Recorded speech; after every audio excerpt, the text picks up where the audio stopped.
Hello दोस्तों, कैसे हो आप सभी। आशा करते हो आप सभी स्वस्थ होंगे। मैं आप सभी का अपने चैनल हिंदी क्लासेस में बहुत बहुत स्वागत करती हूँ। तो आप सभी को पता है भाई, मैंने आपके लिए 2005 से लेकर 2024 तक जितने भी हमारे PYQ है यानी यूजीसी नेट के पेपर है वो मैं आपको करवाने लग रही हूँ। ठीक है, हिंदी साहित्य के। तो आज हम 2022 का जून का पेपर करेंगे भाई।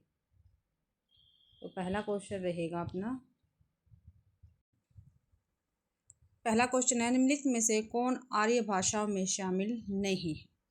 ठीक है भाई, कौन सी भाषा जो है आर्य भाषाओं में शामिल नहीं है वो हमें बतानी है। तो संस्कृत, अंग्रेजी, अरबी, फारसी। तो अरबी जो है वो आर्य भाषा में शामिल नहीं है। अरबी आर्य भाषा में शामिल नहीं है। अरबी शामी भाषा के अंतर्गत आती है। कल भी पेपर में आया था ये।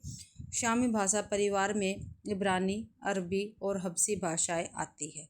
ठीक है, कौन कौन सी भाषा आती है शामी भाषा परिवार में? इब्रानी, अरबी और हब्सी। जबकि संस्कृत, हिंदी, अंग्रेजी, मराठी, फारसी, मराठी, पंजाबी, यूनानी, लैटिन, प्राकृत आदि भाषाएं आर्य भाषा में शामिल है भाई। अगला क्वेश्चन है दूसरा। शीतला माँ के नाराज हो जाने के भय से लोग बच्चों को चेचक का टीका तक नहीं लगवाते थे।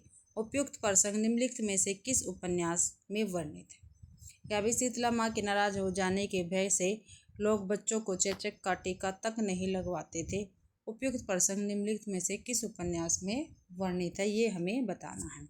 देवरानी जेठानी की कहानी में, रहस्य कथा में, परीक्षा गुरु में या श्यामा सोपन में? तो भाई देवरानी जेठानी की कहानी में ये प्रसंग संकलित है भाई। देखते हैं। शीतला माँ के नाराज हो जाने के भय से लोग बच्चों को चेचक का टीका तक नहीं लगवाते थे। उक्त कथन देवरानी जेठानी की कहानी उपन्यास में वर्णित है।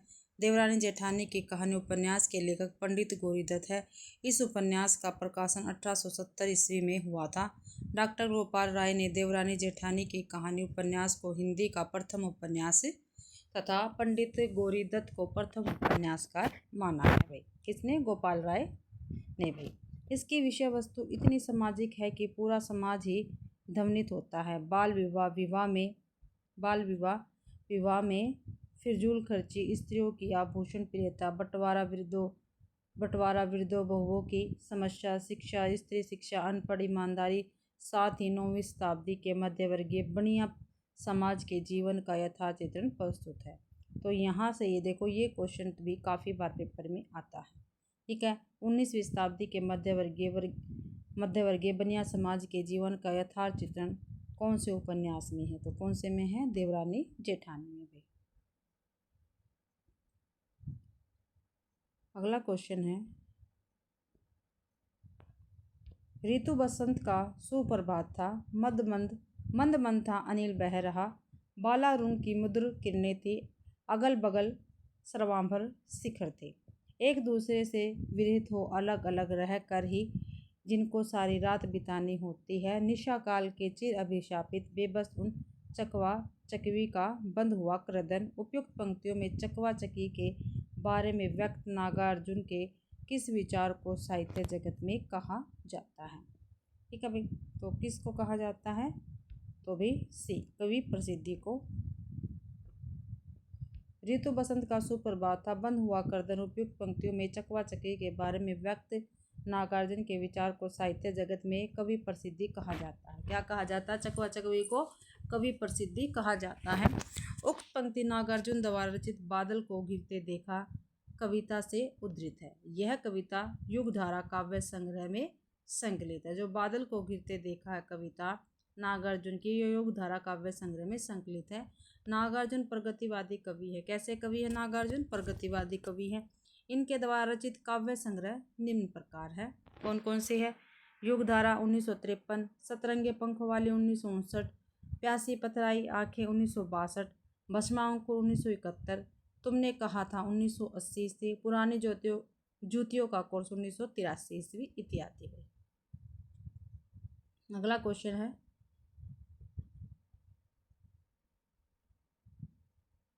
चौथा। टी. एस.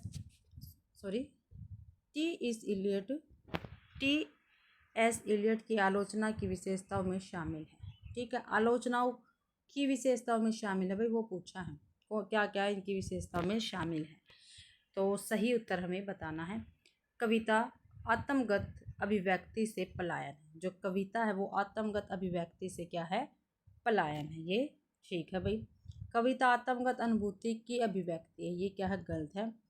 कवि काव्य का माध्यम भर है। जो कवि है वो काव्य का माध्यम भर है, ये भी ठीक है। कविता अपवर्जी और अंतर्वेशी होती है, ये क्या है, गलत है। तो ए और सी दोनों ठीक रहेंगे, ए ऑप्शन अपना ठीक रहेगा। अगला क्वेश्चन है,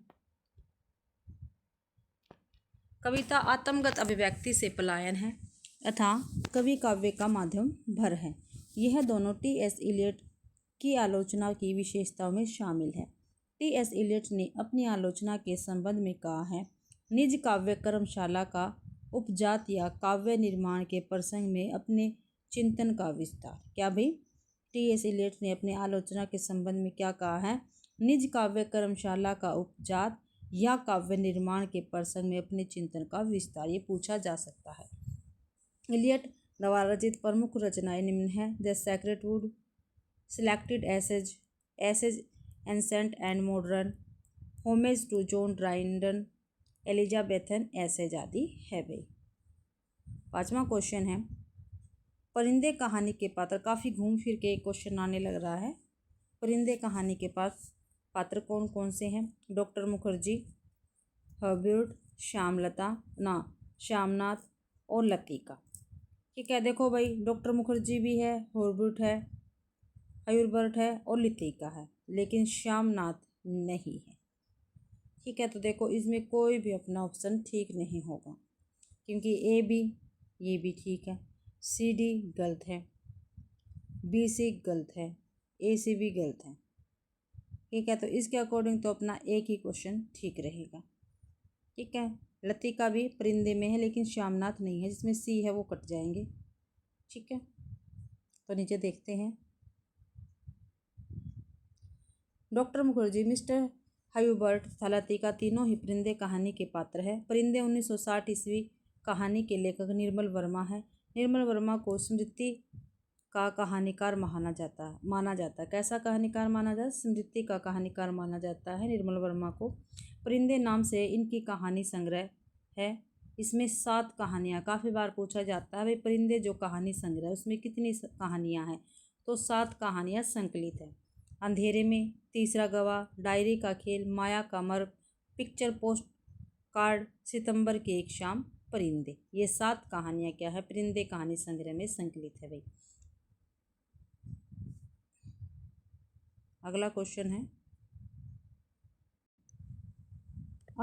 है भाई, तेरी बाकी अदा पर मैं खुदा हूँ फिदा, तेरी चाहत को दिलबर बयां क्या करूँ, यही ख्वाहिश है कि एक तू मुझको देखा कर और दिलो जान मैं तुमको देखा करूँगी।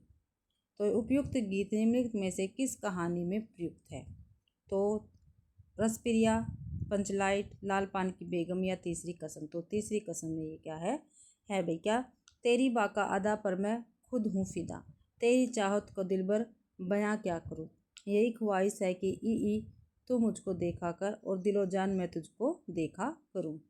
तो ये गीत भाई तीसरी कहानी में प्रयुक्त है।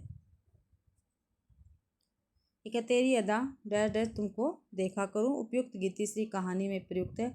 तीसरी कसम कहानी के लेखक फणीश्वर नाथ रेणु है। इस कहानी में उन्होंने बिहार प्रांत के ग्रामीण जीवन का उभारने का सफल प्रयास किया है। इस कहानी के प्रमुख पात्र है हीरामन, हीराबाई, धुनीराम, पलटदास, लालमोहर आदि, जबकि रसप्रिया, पंचलाइट, लाल पान की बेगम, संवेदिया, ठेस, पहलवान की ढोलक, एक आदमी, रात्रि की महक, रेणु की अन्य कहानियाँ हैं। ठीक है, तो अगला क्वेश्चन देखते हैं। ये भाई सुमेलित का है, तो इसको हम सीधे ही कर लेंगे। ठीक है, सुमेलित को सीधे ही कर लेंगे क्योंकि चारों के चारों साथ में नहीं आते वैसे। मित्रता बड़ा अनमोल रतन है, कब इसे तोल सकता है धन। पंक्ति दे रखी है भाई, ये बताना किसकी है। मित्रता बड़ा अनमोल रतन है, कब इसे तोल सकता है धन। तो रामधारी सिंह दिनकर की पंक्ति रहेगी। इस देश को है दीन बंधो आप फिर अपनाए, भगवान भारतवर्ष को फिर पुण्य भूमि बनाए। ये मैथिली शरण गुप्त की है भाई। ठीक है, अगली है शीतल ज्वाला जलती है ईंधन होता दृढ़ जल का। तो जयशंकर प्रसाद की पंक्ति रहेगी। नाश भी हूँ मैं अनंत विकास का कर्म भी, त्याग का दिन भी चरम आसक्ति का तम भी। ये महादेवी वर्मा की रहेंगी। दोबारा से देख लेते हैं। मित्रता बड़ा अनमोल रतन है, कब इसे तोल सकता है धन। रामधारी सिंह दिनकर की है ये। इस देश को है दीन बंधो आप फिर अपनाए, भगवान भारतवर्ष को फिर पुण्य भूमि बनाए। मैथिली शरण गुप्त की रहेंगी वे। शीतल ज्वाला जलती है ईंधन होता दृढ़ जल का। तो जयशंकर प्रसाद की है। नाश भी हूँ मैं अनंत विकास का कर्म भी, त्याग का दिन भी चरम आसक्ति का तन भी। तो महादेवी वर्मा की रहेगी पंक्ति में। तीसरी कसम कहानी के पात्र। देखो ऊपर तीसरी कसम आई थी, अब तीसरी कसम कहानी के पात्र पूछ लिए गए हैं। तो आप इससे अंदाजा लगा सकते हैं कितनी महत्वपूर्ण हमारे लिए है ये कहानी। तो रमपतिया, चुरमुनिया, धुन्नीराम, पलटदास। ठीक है, देखो भाई रमपतिया तो नहीं है और चुरमुनिया भी नहीं है, धुन्नीराम है और पलटदास अभी हमने ऊपर देखा था। तो हमारा सी और डी बिल्कुल ठीक है, यानी डी ऑप्शन अपना ठीक रहेगा। धुन्नीराम है और क्या है, पलटदास है। अगला क्वेश्चन है, सॉरी सारांश है इसका। तीसरी कसम कहानी का, तो तीसरी कहानी कसम कहानी के पात्र है। तीसरी कसम कहानी के पात्र है भाई धुनीराम तथा पलटदास है। इस कहानी के अन्य पात्र है हीरामन, हीराबाई, लाल मोहर आदि। तीसरी कसम उर्फ मारे गए गुलफाम कहानी के लेखक फणीश्वरनाथ रेणु जी है। इस कहानी का प्रकाशन 1956 ईस्वी में हुआ था। रेणु द्वारा रचित प्रमुख कहानियां निम्न हैं: पंचलाइट, संवेदिया, रसप्रिया, ठेस, लाल पान की बेगम आदि। जबकि रमपतिया रसप्रिया कहानी की पात्र है। क्या भी रमपतिया क्या है, रसप्रिया कहानी की पात्र रहेगी और ये भी रेणु जी की ही कहानी है। वंशीधर निम्नलिखित में से किस कहानी का प्रमुख पात्र है। तो उसने कहा था नहीं, गैंगरीन का नहीं, अपना अपना भाग्य नहीं, दुलाई वाली का भी। ठीक है, दुलाई वाली जो कहानी है उसका ये प्रमुख पात्र है वंशीधर। देखते हैं आगे। वंशीधर दुलाई वाली कहानी का प्रमुख पात्र है। दुलाई वाली कहानी के अन्य पात्र है जानकी दई, नवल किशोर, सीता, लाठीवान आदि। दुलाई वाली कहानी के लेखक है राजेंद्र बाला घोष, यानी बंग महिला इनका मूल नाम है। यह कहानी सरस्वती पत्रिका की भाग 8 संख्या 5 में प्रकाशित हुई थी। उसने कहा था कहानी के प्रमुख पात्र हैं लहना सिंह, सूबेदार, हजारा सिंह, बोधा सिंह, वजीरा सिंह आदि। गैंगरीन, जो गैंगरीन कहानी है उसके लेखक कौन है, अज्ञे हैं। इस कहानी के प्रमुख पात्र है महेश्वर तथा मालती। कौन है, महेश्वर तथा मालती। अपना अपना भाग्य कहानी के पात्र के लेखक पहले कौन है, जिनेंद्र है। अपना अपना भाग्य कहानी के लेखक कौन है, जिनेंद्र है। इस कहानी के प्रमुख पात्र है 10 साल का अनाथ बच्चा। ठीक है, जो ठंड की वजह से मर जाता है भाई। अगला क्वेश्चन है प्रकाशन वर्ष के अनुसार निम्नलिखित उपन्यासों का सही अनुक्रम हमें बताना है। ठीक है, तो देखो आपका बंटी है, धरती धन अपना है, झूठा सच, मैया दास की माड़ी। देखो झूठा सच जो है वो देखो यहाँ पे मैं आपको सीधे यहीं से बता देती हूँ। झूठा सच 1958 और 1960। 1958 में इनका पहला भाग आया था झूठा सच का, 1960 में दूसरा भाग आया था भाई। आपका बंटी 1971 में।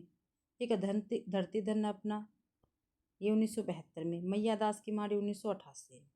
ठीक है, तो देखो भाई इसमें से क्या है, कोई भी क्वेश्चन ठीक नहीं था क्योंकि आयोग ने ये सभी गलत माने थे, तो इसलिए सभी को नंबर मिला था। तो आप सीधा देख लेना, झूठा सच 2 पार्ट में है, पहला पार्ट 1958 में, दूसरा 1960 में। आपका बंटी 1971 में, धरती धन अपना 1972 में भी, मैया दास की माड़ी 1988 में प्रकाशित हुई थी। अगला है प्रकाशन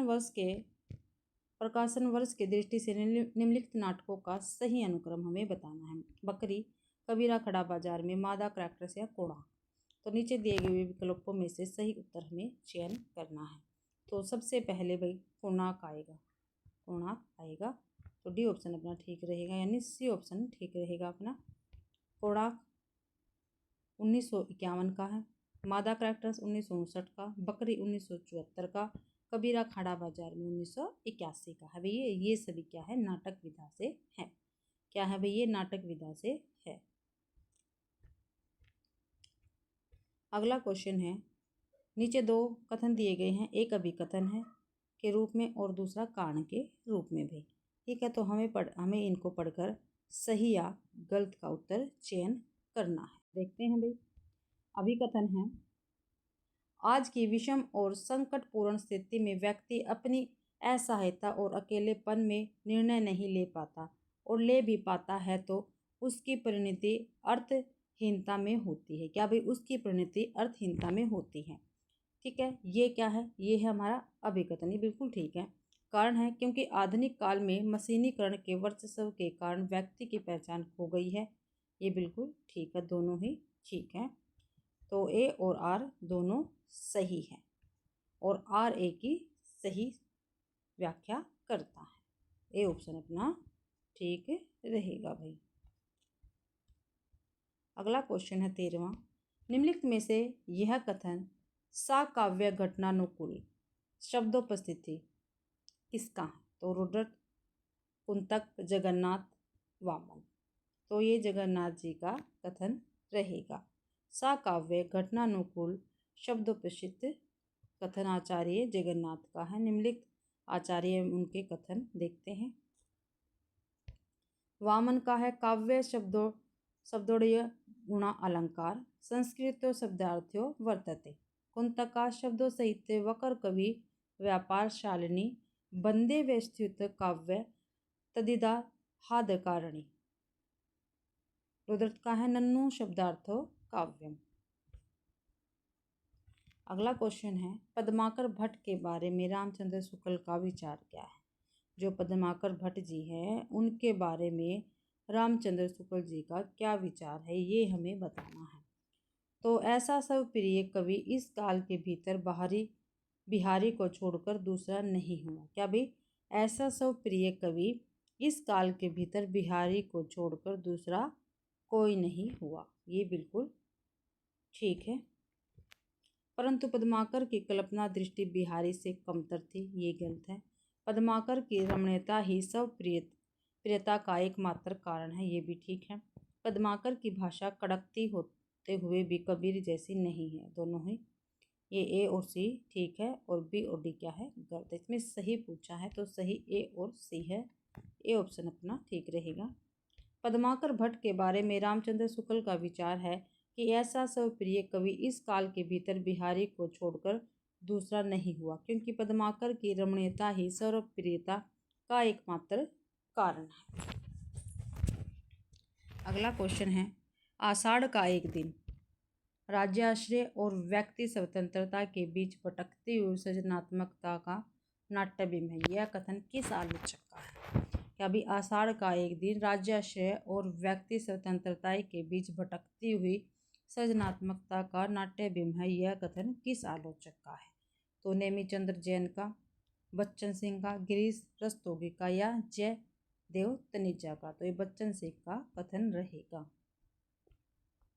आषाढ़ का एक दिन राज्याश्रय और व्यक्ति स्वतंत्रता के बीच भटकती हुई सृजनात्मकता का नाट्यबिंब है। यह कथन बच्चन सिंह का है। बच्चन सिंह द्वारा लिखित आलोचनात्मक कृतियां हैं हिंदी नाटक, बिहारी का नया मूल्यांकन, आलोचना और आलोचना, आधुनिक हिंदी साहित्य का इतिहास, आधुनिक हिंदी आलोचना के बीज शब्द आदि भी। अगला क्वेश्चन है, कोमल कपोल पाली में सीधी सादी सीमित रेखा, जानेगा वही कुटिलता जिसने भो में बल देखा। उपयुक्त छंद संबंधी सही तथ्य बताने हैं। कभी कोमल कपाल पाली में सीधी सादी सीमित रेखा, जानेगा वही कुटिलता जिसने भो में बल देखा। तो देखते हैं, कपोल सागर के तट पर मुस्कान रूपी नाव तैर रही है। ये क्या गलत है। भों की कुटिलता से प्रेमिका के कुटिल हृदय का पता चलता है। गलत है। भों की कुटिलता से अनुराग सूचित हो रहा है। ठीक है। यह अनुराग गालों पर फैली मुस्कान से व्यक्त हो रहा है। ये भी क्या है, ठीक है भाई। तो सी और डी अपना ठीक रहेगा। तो देखते हैं, तो सी और डी यानी डी ऑप्शन अपना ठीक है। तो डी ऑप्शन ठीक है। कोमल कपोल पाली में सीधी सादी सीमित रेखा, जानेगा वही कुटिलता जिसने भू में बल देखा। उपयुक्त छंद से संबंधित सही तथ्य है। भोग की कुटिलता से अनुराग सूचित हो रहा है, अतः यह अनुराग गालों में फैली हुई मुस्कान से व्यक्त हो रहा है भाई। अगला क्वेश्चन है, फिर विकल है प्राण मेरे, गीत के निहितार्थ क्या है। ठीक है, फिर विकल है प्राण मेरे, तो सही बताना है भाई। फिर विकल है प्राण मेरे, तो स्त्री आगे बढ़ने के लिए पुरुष का संबल चाहती है, गलत है। अपनी सीमित दुनिया के घेरे को तोड़कर स्त्री अनदेखी अनजानी दुनिया को देखना चाहती, बिल्कुल ठीक है। अपनी यात्रा के तिम्राच्छन्न हो जाने की कल्पना करके स्त्री अकेले यात्रा आरंभ करना नहीं चाहती, गलत है। स्त्री ने अपना लक्ष्य निर्धारित कर लिया है और वह आगे बढ़ने के लिए व्यग्र है भाई। तो अपना बी और डी ठीक रहेगा। फिर विकल्प है प्राण मेरे गीत के निहितार्थ में, तो ए ऑप्शन अपना ठीक है। बी और डी बिल्कुल ठीक रहेगा। फिर विकल्प है प्राण मेरे गीत के निहितार्थ अपनी सीमित दुनिया के घेरे को तोड़कर स्त्री अनदेखी अनजानी दुनिया को देखना चाहते तथा स्त्री ने अपना लक्ष्य निर्धारित कर लिया है और वह आगे बढ़ने के लिए व्यग्र है। फिर विकल्प है प्राण मेरे गीत की लेखिका महादेवी वर्मा है। महादेवी वर्मा छायावाद युग की लेखिका है। इनके प्रमुख कविता संग्रह हैं निहार, रश्मि, नीरजा, सांध्य गीत, अग्निरेखा, दीपशिखा, सप्तपर्णा आदि भाई। तो ये इनके गीत रहेंगे। तो अगला क्वेश्चन रहेगा अपना, उदासी संप्रदाय के प्रवर्तक, जो उदासी संप्रदाय है उसके प्रवर्तक कौन है। लक्ष्मीचंद, श्रीचंद, मूलचंद, मलुकदास। तो भाई जो श्रीचंद है वो उदासी संप्रदाय के प्रवर्तक है। उदासी संप्रदाय के प्रवर्तक गुरु नानक के पुत्र श्रीचंद थे। श्रीचंद कौन है, यहाँ पे हमें पता चलता है कौन है भाई, गुरु नानक के पुत्र है श्रीचंद। इस संप्रदाय के लोग सनातन धर्म को मानते हैं।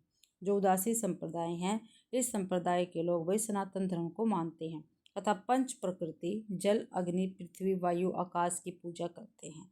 जबकि लक्ष्मीचंद्र तथा मलुकदास संत कवि है। संस्मरण की पुस्तकें हैं नंगा तलाई का गाँव, ऋण जल धन जन, आगे दिन पाछे गए, वे लड़ेंगे हजार साल। तो भाई नंगा तलाई का गाँव और हमारा है आगे दिन पाछे गए, ये क्या है संस्मरण विधा की पुस्तकें रहेंगी भाई। तो नंगा तलाई का गांव, आगे दिन पाछे गए, संस्मरण की पुस्तकें हैं। नंगा तलाई का गांव 2004 ईस्वी में प्रकाशित हुआ संस्मरण। कृति के लेखक विश्वनाथ त्रिपाठी, और ये काफ़ी महत्वपूर्ण है, काफ़ी बार पेपर में आया हुआ है। नंगा तलाई का गांव किसका है, विश्वनाथ त्रिपाठी जी का है और 2004 में प्रकाशित हुआ था और संस्मरणात्मक विधा में ये लिखा गया है। इनकी अन्य संस्मरणात्मक कृति हैं व्योमकेश दरवेश 2010 में, गंगा स्नान करने चलोगे 2012 में, आछे दिन पाछे गए 2004 में। संस्मरण कृति के लेखक कौन है, काशीनाथ सिंह है। क्या भाई आछे दिन पाछे गए, आछे दिन पाछे गए इसके लेखक कौन है, काशीनाथ है और 2004 में प्रकाशित हुई थी। ठीक है, इनके अन्य संस्मरणात्मक कृति है घर का जोगी जोगड़ा 2006 में, याद हो कि न याद हो 2092 में। एक और काशीनाथ का, ये भी काफ़ी महत्वपूर्ण, काफ़ी बार पेपर में पूछा गया, याद हो कि न याद हो। जबकि ऋण जल धन जल तथा वे लड़ेंगे हजारों साल रिपोर्ताज विधा की रचनाएं हैं। क्या है भाई, ये दोनों रिपोर्ताज है। ऋण जल धन जल वे लड़ेंगे हजारों साल। ऋण जल धन जल रिपोर्ताज के लेखक है फरीश्वरनाथ रेणु तथा वे लड़ेंगे हजार साल रिपोर्ताज के लेखक है शिव सागर मिश्र। अगला क्वेश्चन है भाई अपना, रामचरितमानस के अंत में कही गई तुलसी राम की कौन सी बातें सही है। ये कल भी क्वेश्चन आया था, कल भी आया था ना क्वेश्चन, तो कल भी आया था ये क्वेश्चन, तो आज फिर आ गया है। तो देखते हैं रामचरितमानस के अंत में कही गई, तो देखते हैं हमारा भाई पहला है, मेरे समान कोई दूसरा दीन नहीं, इसलिए हे राम मेरी भवबाधा को दूर करो। ठीक है। राम कथा का भाव तो ए देख लेते हैं किस किस में है। तो ए भाई सभी में है, डी में नहीं है, डी हमारा कट हो गया है। अगला देखते हैं। राम कथा का गान वेदों, पुराणों और कवियों ने किया किंतु संतों ने नहीं। ये क्या है? गलत है। जो भक्त रामचरितमानस का अवगाहन करता है वह मध्याह्न के सूर्य की तरह प्रखर तेज वाला होता है। ये भी क्या है? गलत है। जिस तरह कामी को स्त्री और लोभी को धन प्रिय है, उसी पर तरह हे राम तुम हमेशा मुझे प्रिय लगो। तो ए और डी ठीक है और बी और सी क्या है? गलत है। इसमें क्या पूछा? सही पूछा है। तो ए और डी ठीक है, यानी सी हमारा ठीक रहेगा। देख लेते हैं भाई इसकी व्याख्या। रामचरितमानस के अंत में तुलसीदास द्वारा कही गई सही बातें हैं। मेरे सामने कोई दूसरा दीन नहीं, इसलिए हे राम मेरी बाधा को दूर करो, तथा जिस तरह कामी को स्त्री और लोभी को धन प्रिय है, उसी तरह हे राम तुम मुझे हमेशा प्रिय लगो। रामचरित के लेखक तुलसीदास जी हैं। इसमें कुल 7 कांड है। जो इस प्रकार है पूछा जाता है, भाई क्रम से पूछ लिया जाता है और वैसे ही पूछ लिया जाता है। बालकांड, अयोध्याकांड, अरण्यकांड, किष्किंधाकांड, सुंदरकांड, लंकाकांड, उत्तरकांड। अगला है, इनमें से कौन सा निबंधकार द्विवेदी युग का नहीं है? ठीक है, कौन सा निबंधकार ऐसा है भाई जो द्विवेदी युग का नहीं है, वो हमें बताना है। तो माधव प्रसाद मिश्र, गोविंद नारायण मिश्र, कुबेरनाथ राय, अध्यापक पूर्ण सिंह। तो द्विवेदी युग का भी कुबेरनाथ राय जी नहीं है, युग के निबंधकार नहीं है। ये शुक्लोत्तर युग के ललित निबंधकार है। किसके है? शुक्लोत्तर युग के ललित निबंधकार रहेंगे। जबकि माधव प्रसाद मिश्र, गोविंद नारायण मिश्र तथा अध्यापक पूर्ण सिंह द्विवेदी युग के निबंधकार है भाई। आगे है, संलक्षण कर्म ध्वनि के भेद है। संलक्ष्य कर्म ध्वनि के भेद है भाई। कौन कौन से भेद है तो देखते हैं। रसादी ध्वनि नहीं, वस्तु ध्वनि है भाई, अलंकार ध्वनि भी है, वर्णगत ध्वनि नहीं है। तो बी और सी, तो बी और सी हमारा डी ऑप्शन में है। डी ऑप्शन अपना ठीक रहेगा। वस्तु ध्वनि तथा अलंकार ध्वनि संलक्ष्य कर्म ध्वनि के भेद है। वाच्यार्थ का स्पष्ट बोध होने पर जहाँ उसके बाद व्यंग्यार्थ के प्रकट होने का क्रम रहता है, वहाँ संलक्ष्य कर्म व्यंग्य ध्वनि होती है।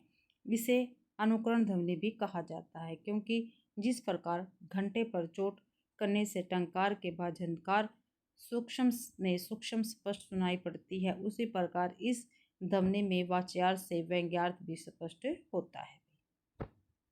अगला क्वेश्चन है, प्रकाशन वर्ष की दृष्टि से सही अनुक्रम हमें बताना है। तो अग्निखोर, पिंजरा, नीलम देश की राज करना और जयदोल।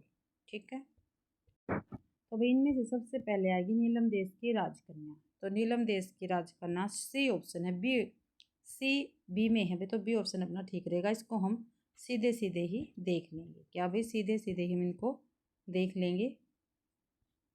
तो नीलम देश की राजकन्या 1933 ईस्वी में प्रकाशित हुई और रचनाकार इसके जनेंद्र भाई। पिंजरा 1944 ईस्वी में प्रकाशित हुई है, रचना उपेंद्र नाथ अश्क की है पिंजरा।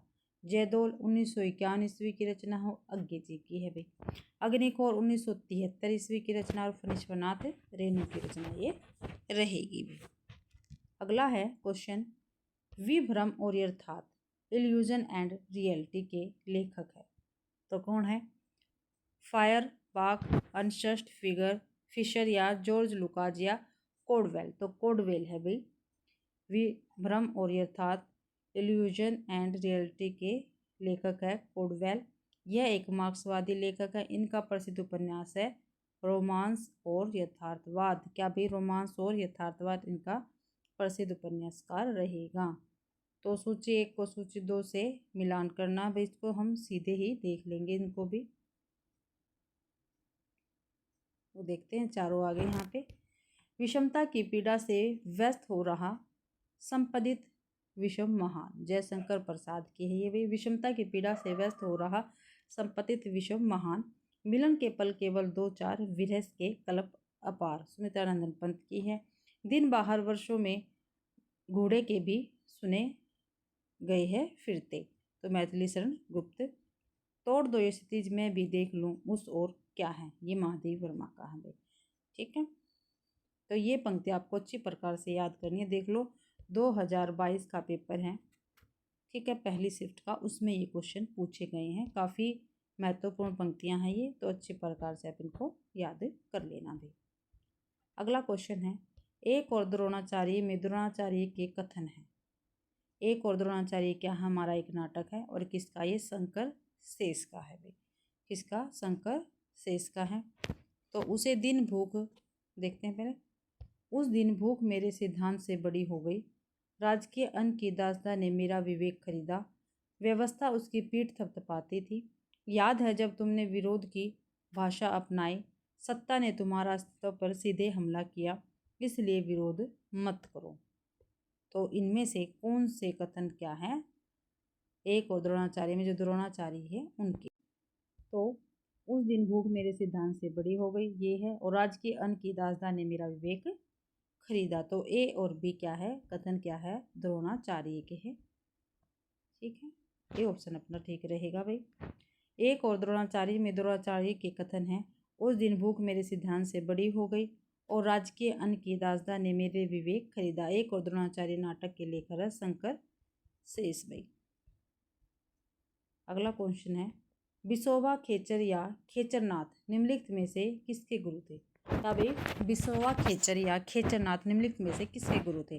तो दादू दयाल के, सुंदरदास के, नामदेव के, मलुकदास के। तो नामदेव के ये क्या थे? गुरु थे भाई। कौन? बिसोबा खेचर। बिसोबा खेचर या खेचरनाथ नामदेव के गुरु थे। नामदेव महाराष्ट्र के भक्त संत कवि थे। यह जाति के दर्जी थे। इन्होंने मराठी में अभंग नामक छंद का प्रवर्तन किया।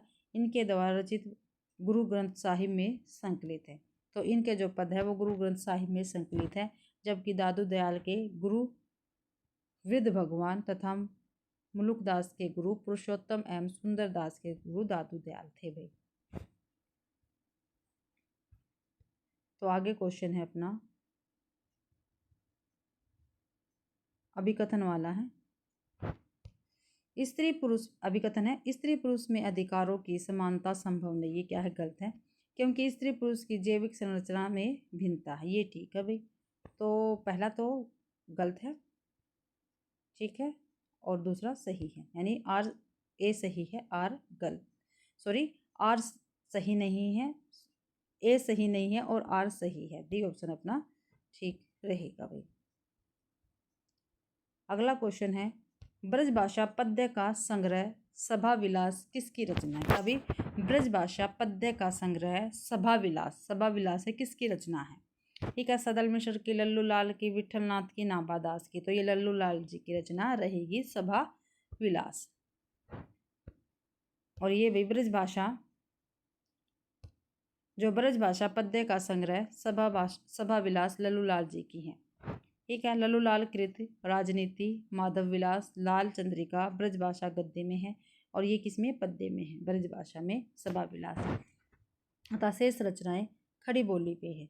इनके द्वारा लिखित रचनाएं सिंहासन 32 1801 में, बेताल 25 1801 में, शकुंतला नाटक 1810 ईस्वी में, मधोनल 1801 में, प्रेम सागर ब्रजभाषा व्याकरण 1811 ईस्वी में भी। ये सभी लल्लू लाल की रचनाएं रहेंगी। निम्नलिखित में से कौन सी भारतेंदु की अनुदित, ये अनुदिन लिख रखा, अनुदित तय आएगा, रचना नहीं है?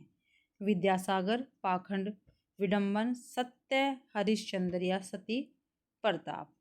तो भाई देखते हैं। तो भाई सती प्रताप, जो सती प्रताप है ये भारतेंदु जी की अनुदित रचना नहीं है भाई। विद्या सुंदर, पाखंड विडंबन, सत्य हरिश्चंद्र ये भारतेंदु की अनुदित रचना है। और आगे देखते हैं, ये रहा यहाँ पे, सती प्रताप भारतेंदु की अनुदित रचना नहीं है, यह भारतेंदु की मौलिक रचना है। क्या है? सती प्रताप मौलिक रचना है। भारतेंदु की मौलिक एवं अनुदित रचना नाटकों की संख्या 17 है। कितनी है भाई? 17 है। मौलिक रचनाएं वैद्य की हिंसा, हिंसा न भवती 1873 में, विशेष्य विषमोदकम 1876 में, प्रेम जोगनी 1875 में, चंद्रावली 1976 में, भारत दुर्दशा 1880 में, नील देवी 1881 में, अंधेर नगरी 1881 में भी। तो ये क्या है? इनकी मौलिक रचनाएं हैं। और अनुदित रचनाओं में रत्नावली, विद्या सुंदर, पाखंड विडंबन, धनंजय विजय, मुद्रा राक्षस, दुर्लभ बंधु, कपूर मंजरी, सत्य हरिश्चंद्र और भारत जननी भी। अगला क्वेश्चन है शेखर एक जीवनी उपन्यास की विशेषता है। ठीक है, जो शेखर एक जीवनी उपन्यास है वो किसका? आज्ञे जी का है। तो इसकी विशेषताओं के बारे में पूछा है भाई। तो इसकी विशेषता क्या है देखते हैं। हिंदी का यह प्रथम मनोवैज्ञानिक उपन्यास है। ये क्या है? गलत है। इसका कोई भी पात्र असामान्य मानसिकता से ग्रस्त नहीं है। ये ठीक है भाई, तो भी ठीक है। ठीक है, और पिता के प्रति शेखर की मानसिकता सामंजस्यपूर्ण है। गलत है। शेखर एक जमुना विरोधी पात्र है। क्या है? जमुना विरोधी पात्र है जिसके मन के विकास का अध्ययन लेखक का अभिप्रेत है। ये क्या है? ठीक है, तो बी और डी क्या है? बिल्कुल ठीक है, तो बी और डी हमारा ठीक रहेगा। सी ऑप्शन ठीक है। शेखर एक जीवनी उपन्यास की विशेषता है इसका कोई भी पात्र असामान्य मानसिकता से ग्रस्त नहीं है, अतः शेखर एक जमुना विरोधी पात्र है जिसके मन के विकास का अध्ययन लेखक का अभिप्रेत है। शेखर एक जीवनी उपन्यास के लेखक सच्चिदानंद हीरानंद वात्स्यायन अज्ञे जी है। यह उपन्यास 2 भागों में विभक्त है। इस उपन्यास के प्रमुख पात्र है शेखर, शशि, सरस्वती, शारदा, रामेश्वर, बाबा, मदन सिंह आदि। अगला क्वेश्चन है निम्नलिखित में से मैथिली शरण गुप्त की रचना नहीं है। ठीक है, मैथिली शरण गुप्त की रचना इनमें से कौन सी नहीं है वो हमें बताना। किसान, विकट भट्ट, केशव की कथा या राष्ट्र भारती। जो राष्ट्र भारती है यही इनकी रचना नहीं है। राष्ट्र भारती मैथिली शरण गुप्त की रचना नहीं है भाई। राष्ट्र भारती कृति के लेखक श्री कृष्ण सरल है। कौन है? श्री कृष्ण सरल है भाई। जबकि किसान, विकट भट्ट, केशव की कथा, रंग में भंग, जयद्रथ वध, गुरुकुल, साकेत, भारत भारती, झनकार, यशोधरा, द्वापर, जय भारत, विष्णु प्रिया आदि मैथिली शरण गुप्त की रचनाएं रहेंगी। मैथिली शरण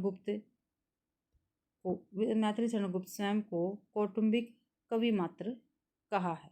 कौटुंबिक कवि मात्र कहा मैथिली शरण गुप्त ने अपने आप को। भारत भारती लिखने पर महात्मा गांधी ने राष्ट्र कवि की उपाधि दी थी मैथिली शरण गुप्त को। भाई सुमेलित करना है तो देखते हैं, यही कर लेते हैं। चारों के चारों पात्र आ गए हैं। जब अगर चारों के चारों पात्र नहीं आते या सूची नहीं आती तो हम इसको कंप्लीट कर लेते हैं। मालती किस में है? गैंग्रीन में है, तो ए का भाई 4 हो गया। ठीक है, वजीरा सिंह ये उसने कहा था में है। बुधगुप्त आकाशदीप में। लाल मोहर तीसरी कसम में भाई। तो ए का 4 हो गया, बी का 3 हो गया भाई। ए का 4 हो गया और बी का 3। सी ऑप्शन में है। सी ऑप्शन अपना ठीक है रहेगा। आगे देखते हैं। देखो ये रहा मालती, गैंग्रीन, वजीरा सिंह उसने कहा था, गुप्त आकाशदीप, लाल मोहर तीसरी कसम भाई। अगला क्वेश्चन है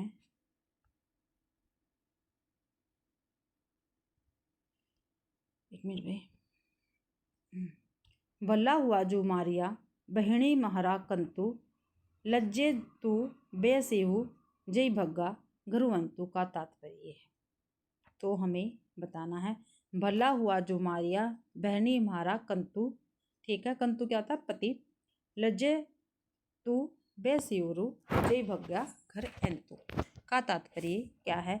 ए बहना अच्छा हुआ जो मेरा कांत मारा गया।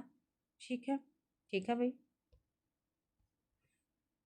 अच्छा नहीं हुआ क्योंकि वह मारे जाने लायक भी नहीं था। गलत है। उसके मारे जाने से देश को भला हुआ है। हे बहन, युद्ध में अपने पति के मारे जाने से मैं खुश हूँ क्योंकि मैं सखियों के बीच लज्जा से बच गई हूँ। तो ये ए और डी हमारा बिल्कुल ठीक रहेगा भाई। ये ऑप्शन ठीक है। भला हुआ जो मारिया भेड़ा हमारा कंतु लज्जे तो बयंसी अहू जई भग्गा घर अंतु। उपयुक्त पंक्ति का तात्पर्य है कि हे बहना, अच्छा हुआ जो मेरा पति मारा गया। हे बहन, युद्ध में मेरे पति के मारे जाने से मैं खुश हूँ क्योंकि मैं सखियों के बीच लज्जा से बच गई। अगला क्वेश्चन है गोरी सुंदर पातली केसर काले रंग 11 देवर छोड़ के चली जेठ के संग। इस पहले का सही उत्तर हमें बताना है।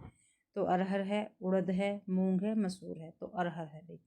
ठीक है, तो ये ऑप्शन अपना ठीक रहेगा। गोरी सुंदर पातली केसर काले रंग 11 देवर छोड़ चली जेठ के संग। तो उक्त पंक्ति का सही उत्तर है अरहर। यहाँ कवि ने अरहर के पेड़ एवं बीज का बहुत ही मनोरम चित्रण अपने शब्दों के माध्यम से किया है तथा 11 महीने को 11 देवर के रूप में चित्रित किया है क्योंकि अरहर की फसल वार्षिक होती है जो गर्मियों अर्थात जेठ माह में काटी जाती है। आगे है भाई, शकुन, महामाया, पार्वती, हलीमा, सौदागर सिंह, राम बोला, बंटी, अघोर सिंह। तो इनके साथ इसको सुमेलित करना है। तो भाई देखो, ए का 3 आएगा, शकुन आपके बंटी में है। ठीक है, ठीक है, शकुन का बेटा कौन है? बंटी है। देखो ए का 3 है, बिल्कुल ठीक है, ए का 3, ए ही ऑप्शन बिल्कुल हमारा ठीक रहेगा। तो यहाँ देखते हैं, शकुन बंटी, महामाया अघोर भैरव की माता, पार्वती राम बोला की है। ठीक है, और हलीमा किसके? सौदागर सिंह की माता है भाई ये। अगला क्वेश्चन है, सॉरी भाई, निम्नलिखित में से अज्ञे की रचनाएं हैं। ठीक है, अज्ञे की रचनाएं कौन सी है वो हमें बताना है। आंगन के पार द्वार, इतने पास अपने, नदी पर बाग की छाया, कुछ पत्ते कुछ चिट्ठियाँ। तो भाई एक तो आंगन के पार द्वार है, तो ए ऑप्शन तो अपना ठीक रहेगा, इसलिए बी यहाँ से कट गया, सी यहाँ से कट गया। ठीक है, जहाँ पे ए नहीं है वो कट गया, तो ए और डी अब इसमें है। इतने पास अपने, ये तो इनकी नहीं है। नदी पर पाक बाग की छाया, ये इनकी है भाई, तो ए और सी ठीक है। तो आगे जी की देख लेते हैं रचनाएं। आंगन के पार द्वार 1961 में, नदी की बाग छाया पर 1981 में आगे की रचनाएं हैं। आगे प्रयोगवादी कवि है, इनके द्वारा अन्य काव्य संग्रह है।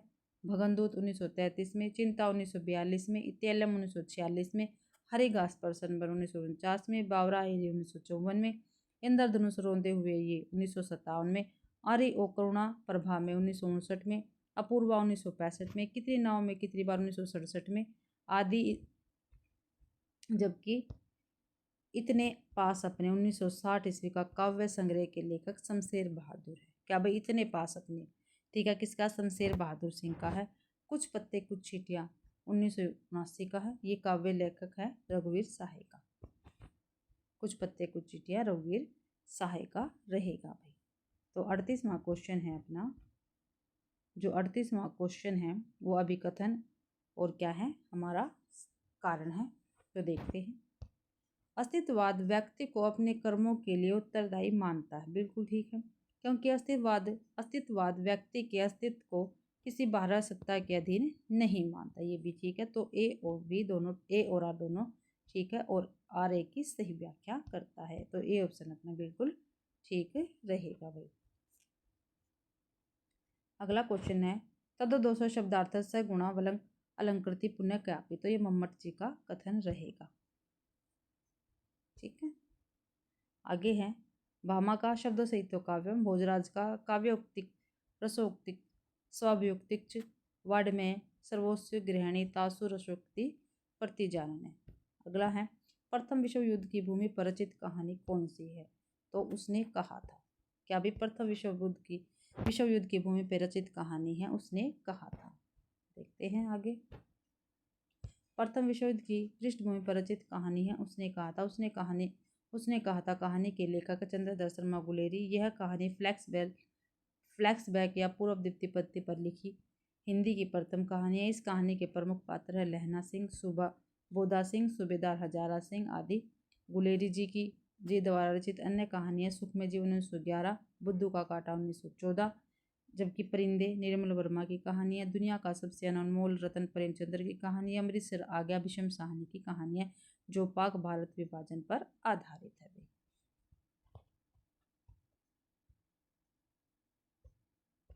तो अगला क्वेश्चन है 41वां, जात ले जात टके शेर जात, 1 टका दो हम अभी अपनी जात बेचते हैं। टके के वास्ते अंधेर नगरी में जात बेचने वाले ब्राह्मण के इस संवाद का व्यंग्यार्थ है। ठीक है, यहाँ नगण्य साधारण विशिष्ट असाधारण जब एक ही भाव बिक रहे। क्या भाई? जब नगण्य साधारण विशिष्ट असाधारण सब एक ही साथ बिक रहे हो। ठीक है, तो ये इसका आंसर आएगा, ए ऑप्शन अपना बिल्कुल ठीक रहेगा। देखते हैं सर, जात ले जात टके शेर जात, 1 टका दो हम अभी अपना जात बेचते हैं। टके के वास्ते अंधेर नगरी में जात बेचने वाले ब्राह्मण के इस संवाद का व्यंग्यार्थ यह है कि यहाँ नगण्य साधारण विशिष्ट असाधारण सब एक ही भाव बिक रहे हैं। अंधेर नगरी नाटक के लेखक भारतेंदु हरिश्चंद्र जी है भाई।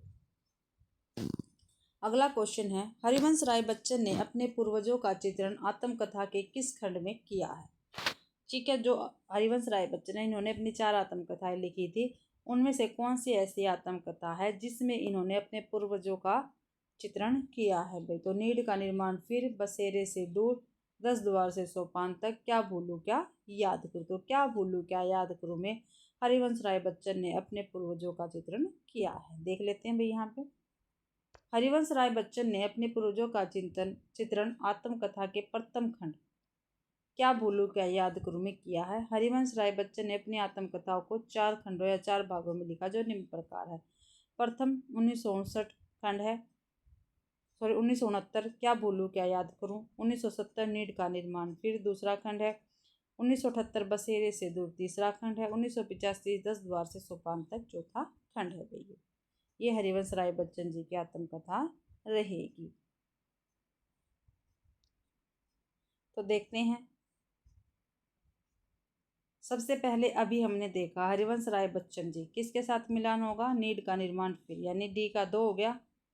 शिवरानी देवी प्रेमचंद्र घर में है, प्रेमचंद्र की दूसरी पत्नी थी ये, ठीक है।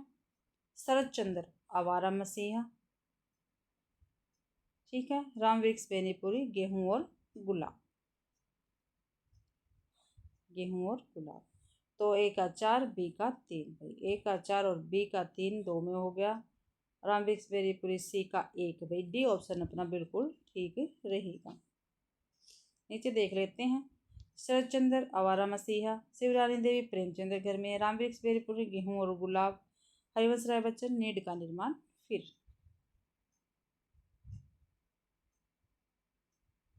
देखते हैं भाई आगे 44वां क्वेश्चन है, स्वच्छंद वृत्ति वालों की संवेदना अनेक प्रकार की हो सकती है। स्वच्छंद वृत्ति वालों की संवेदना अनेक प्रकार की हो सकती है, पर मध्यकाल के इन स्वच्छंद कार्यकर्ताओं की संवेदना केवल प्रेम की संवेदना थी। ये प्रेम की पीर के पक्षी थे। क्या भी ये प्रेम की पीर के पक्षी थे? ये कथन किसने कहा? तो विश्वनाथ प्रसाद मिश्र जी ने ये कथन कहा है। देखते हैं, स्वच्छंद वृत्ति वालों की संवेदना अनेक प्रकार की हो सकती है, पर मध्यकाल के इन स्वच्छंद कर्ताओं की संवेदना केवल प्रेम की संवेदना थी। ये प्रेम की पीर के पक्षी थे।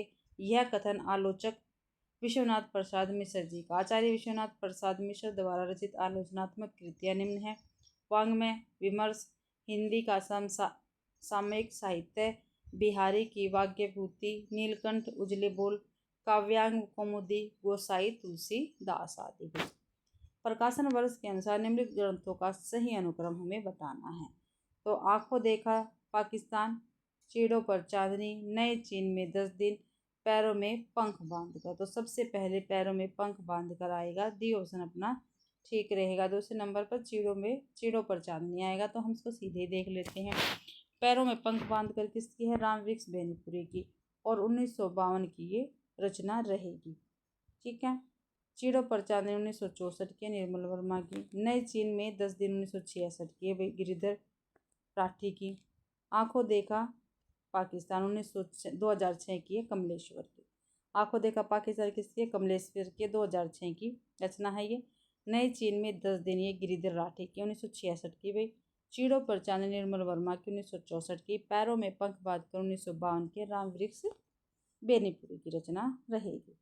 आपका बंटी उपन्यास में वर्णित है, तो क्या वर्णित है भाई? आपका बंटी उपन्यास में समाज के प्रति विद्वेष नहीं भाई, बालक में असुरक्षा की भावना बिल्कुल ठीक है, मात्र प्रेम की लालसा बिल्कुल ठीक है, ये भी आत्महत्या का विचार गलत है भाई। तो बी और सी अपना ठीक रहेगा। आपका बंटी उपन्यास में बालक में असुरक्षा की भावना और मात्र प्रेम की लालसा वर्णित है। आपका बंटी 1971 ईस्वी उपन्यास की लेखिका मन्नू भंडारी। आपका बंटी का प्रकाशन वर्ष 1971 है और इसकी लेखिका का नाम है मन्नू भंडारी। इस उपन्यास में एक बच्चे की निगाहों से घायल होती संवेदना का बेहद मार्मिक चित्रण किया गया है। इसमें मध्यवर्गीय परिवार में संबंध विच्छेद की स्थिति एक बच्चे की दुनिया का भयावह ध्वंसपन बन जाती है। अगला है, द्वैतवादी वैष्णव संप्रदाय के प्रवर्तक हैं? जो द्वैतवादी वैष्णव संप्रदाय के प्रवर्तक कौन है, ये हमें बताना है। तो रामानुजाचार्य, मध्वाचार्य, बल्लभाचार्य, रामानंद भाई। तो मध्वाचार्य क्या है? द्वैतवादी वैष्णव संप्रदाय के प्रवर्तक हैं। तो देखते हैं आगे। द्वैतवादी वैष्णव संप्रदाय के प्रवर्तक मध्वाचार्य है, ठीक है। निम्नलिखित संप्रदाय उनके प्रवर्तक था दर्शन। तो श्री संप्रदाय रामानुजाचार्य, विशिष्टाद्वैतवाद इनका दर्शन है। रुद्र संप्रदाय वल्लभाचार्य, शुद्धाद्वैतवाद इनका दर्शन है। रामावत संप्रदाय रामानंद प्रवर्तक है और विशिष्टता द्वैतवाद इनका दर्शन रहेगा भाई। अगला क्वेश्चन है, फिर इनको मिलान करना। इसको हम सीधे ही कर लेंगे मिलान, क्योंकि काफ़ी बड़ा है। छोटा होता तो मैं जब भी करवा देती हूँ तो सारा इसमें इकट्ठा ही आ जाएगा भाई। तो देखते हैं, सूची 1 को सूची 2 से मिलान करना है। विदुर, हृदय तुम्हारा पत्थर का है गांधारी, ये विदुर ने कहा है गांधारी से भाई, ठीक है। तो क्या, हृदय तुम्हारा पत्थर का है गांधारी, गांधारी पत्थर की खानों से मणियाँ निकलती है, बाधा मत डालो, ठीक है। क्या भी गांधारी ने क्या कहा? पत्थर की खानों से मणियाँ निकलती है, बाधा मत डालो। अश्वत्थामा, मैंने प्रतिशोध ले लिया धृष्टद्युम्न से पिता की पाप हत्या का। क्या भी मैंने प्रतिशोध ले लिया धृष्टद्युम्न से पिता की पाप हत्या का। संजय, अंधों का सत्य दिखाने में क्या मुझको भी अंधा ही होना है? क्या भी अंधों को सत्य दिखाने में क्या मुझको ही अंधा होना है? संजय का कथन रहेगा, ठीक। अगला, निम्नलिखित में से तत्सम शब्द है, ठीक है। तत्सम शब्द है, तद्भव नहीं है। आग, बयार, पंख, अक्षर। तो अक्षर जो है वो तत्सम शब्द रहेगा, ठीक है। अक्षर तत्सम शब्द है। इसका तद्भव रूप आखर है, होता है। वे शब्द जो संस्कृत से निकलकर जो के तो हिंदी में प्रयुक्त होते हैं उसको तत्सम शब्द कहते हैं। दिए गए अन्य विकल्प तत्सम शब्द है। तो देखते हैं, आग, अग्नि, बयार, वात, पंख, पक्ष। तो फिर नीचे भी इसको इकट्ठा ही देख लेंगे, ठीक है। सभी को एक इसमें आ जाएगा, हाँ जी, यहीं पे है। सूची 1 को सूची 2 से मिलान करना है। तो आचार्य रामचंद्र शुक्ल और हिंदी आलोचना, तो किसकी पुस्तक है? रामविलास शर्मा की है। आचार्य रामचंद्र शुक्ल आलोचना का अर्थ की आलोचना, ये रामस्वरूप चतुर्वेदी की है। आचार्य रामचंद्र शुक्ल आलोचना कोश, ये रामचंद्र तिवारी की है। हिंदी आलोचना की परंपरा और आचार्य रामचंद्र शुक्ल, ये शिव कुमार मिश्र जी की है। तो देख लो भाई, इन चारों ने रामचंद्र शुक्ल जी के बारे में आलोचनाएं लिखी है। तो आचार्य रामचंद्र शुक्ल और हिंदी आलोचना, ये आपको अच्छी प्रकार से याद रखना, वैसे भी पूछी जाती हैं। रामविलास शर्मा जी की ये रचना रहेंगी भाई, ठीक है। अगला क्वेश्चन है, धनी कौन होता है जिसका कोई विचार नहीं करता? वह जो अपने कौशल से दूसरों को बेवकूफ़ बना सकता है। उपयुक्त संवाद गोदान में किन पात्रों के मध्य हुआ है? तो मेहता और मालती, गोविंदी और मेहता, दिग्विजय और मीनाक्षी, मिर्जा खुशरद और राय अमरपाल। तो ये सभी क्या है? गोदान उपन्यास के पात्र हैं। तो गोविंदी और मेहता के बीच ये संवाद होता है भाई, बी ऑप्शन अपना ठीक रहेगा। धनी कौन होता है? इसका कोई विचार नहीं करता, वह जो अपने कौशल से दूसरों को बेवकूफ़ बना सकता है। उपयुक्त संवाद गोदान उपन्यास के पात्र गोदान उपन्यास के पात्र गोविंदी और मेहता के मध्य हुआ भी। गोदान 1936 ईस्वी का उपन्यास है और इसके लेखक मुंशी प्रेमचंद्र जी है। इस उपन्यास के प्रमुख पात्र हैं होरी, हीरा, धनिया, गोबर, मेहता, मालती, राय साहब, गोविंदी, दाता दीन, माता दीन, जुनिया, मिस्टर खन्ना, उकारनाथ आदि। गोदान उपन्यास को किसान जीवन की महागाथा कहा जाता है। क्या भी? गोदान उपन्यास को किसान जीवन की महागाथा कहा जाता है। मुंशी प्रेमचंद्र द्वारा रचित उपन्यास है। देवस्थान रहस्य 1905, प्रेमा 1907, सेवा सदन 1918, वरदान 1921, प्रेमाश्रय 1922, रंगभूमि 1925, कायाकल्प 1926, निर्मला 1927, गबन 1931, कर्मभूमि 1932, गोदान 1936 और मंगलसूत्र 1948। ये क्या है? अधूरा। काफ़ी बार पूछा जाता है, ठीक है। प्रेमचंद्र का अधूरा उपन्यास कौन सा है? तो मंगलसूत्र है 1948 का भी। नंददास के बारे में रामचंद्र शुक्ल जी के विचार। ठीक है, तो इनके विचार हमें बताने हैं रामचंद्र शुक्ल जी के। तो देखते हैं भाई, इनकी रचना भी बड़ी सरस और मधुर है। रामचंद्र शुक्ल जी ने नंददास के बारे में कहा है, देखने क्या क्या कहा है भाई, सही बताना। वैसे भी कृष्ण की रासलीला का अनुप्रसाद युक्त साहित्य भाषा में विस्तार के साथ वर्णन। इनकी रचना रास पंचाध्यायी 16 छंदों में लिखी गई है। अनुप्रास और चुने हुए संस्कृत पद विन्यास आदि नंददास की कविताओं में नहीं पाए जाते। तो देखते हैं, तो भाई इनकी रचना भी बड़ी सरस और मधुर है, ये ठीक है। कृष्ण की रासलीला का अनुप्रसादी युक्त साहित्यिक भाषा में विस्तार के साथ वर्णन हुआ है। तो नंददास के बारे में रामचंद्र शुक्ल जी के ये विचार है। ए और बी वाला हमारा ठीक रहेगा, तो बी ऑप्शन अपना ठीक रहेगा। आगे देखते हैं सार इसका कंप्लीट व्याख्या। नंददास के बारे में रामचंद्र शुक्ल के विचार है, इनकी रचना भी बड़ी सरस और मधुर है। कृष्ण की रासलीला का अनुप्रसाद युक्त साहित्यिक भाषा में विस्तार के साथ वर्णन।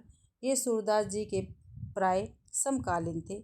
जो नंददास है वो सूरदास के क्या थे, समकालीन थे भाई। और इनकी गणना अष्टशाप में है। इनके संबंध में यह कहावत प्रसिद्ध है कि और कवि गढ़िया नंददास जी जड़िया। इनकी सबसे प्रसिद्ध पुस्तक है रास पंचाध्यायी है, जो रोला छंद में लिखी गई है। कौन से छंद में लिखी है ये है, रोला छंद में लिखी गई है रास पंचाध्यायी। इसके अतिरिक्त इन्होंने भागवत दशम, सकंद, रुक्मणी मंगल, सिद्धांत पंचाध्यायी, रूप मंजरी, रस मंजरी, मान मंजरी, विरह मंजरी, दान लीला, मान लीला, अनेकार्थ मंजरी, ज्ञान मंजरी, श्यामा सगाई, भ्रमर गीत और सुदामा चित्र आदि रचनाएं की है भाई। अगला क्वेश्चन है, सतपुड़ा के घने जंगल नींद में डूबे हुए हैं। ऊँघते अनमने जंगल, झाड़ ऊंचे और नीचे चुप खड़े हैं, आँख मीचे। घास चुप है, काश चुप है, मुख साल पलाश चुप है। बन सके तो धसो इनमें, धस न पाती हवा जिनमें। उपयुक्त काव्य पंक्तियों का आशय क्या है? तो देखते हैं भाई क्या है। जंगल घना और भयावार है, नहीं। जंगल में जीवन का कोई निशान नहीं, नहीं भाई। यहाँ जंगल केवल जंगल नहीं, जीवन की चुनौती है। तो सी ऑप्शन अपना ठीक रहेगा, सी ऑप्शन ठीक है।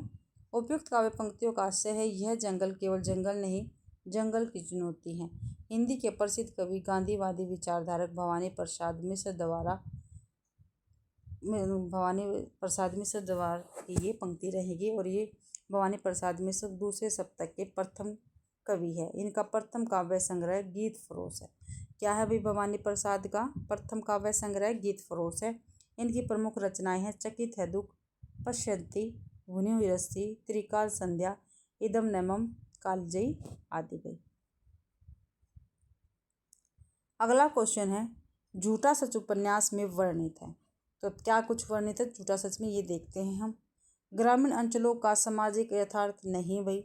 विभाजन की भयोत्पादक आकांक्षा बिल्कुल ठीक है। शहरी जीवन की विसंगतियाँ गलत है। सांप्रदायिक विद्वेष की आग में मानवीय संवेदनाओं की हत्या, ये भी ठीक है। तो बी और डी ठीक है, बी और डी हमारा भाई ए ऑप्शन में है, ए ऑप्शन अपना ठीक रहेगा। देखते हैं व्याख्या में। झूठा सच उपन्यास में विभाजन की भयोत्पादक आकांक्षा तथा सांप्रदायिक विद्वेष की आग में मानवीय संवेदनाओं की हत्या वर्णित है। प्रगतिवादी या मार्क्सवादी विचारधारा के उपन्यासकारों में प्रथम यशपाल का नाम आता है। क्या भाई प्रगतिवादी या मार्क्सवादी विचारधाराओं के उपन्यासकारों में सबसे पहले क्या है, यशपाल जी का ही नाम आता है।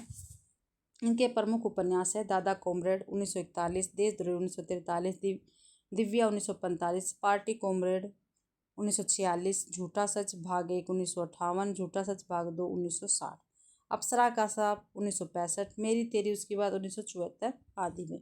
झूठा सच 2 भागों में प्रकाशित उपन्यास है। इनका प्रथम भाग का नाम वतन और देश तथा दूसरे भाग का नाम देश का भविष्य। ये पूछे जाते हैं भाई, ठीक है। आप इनको अच्छे प्रकार से देख लेना।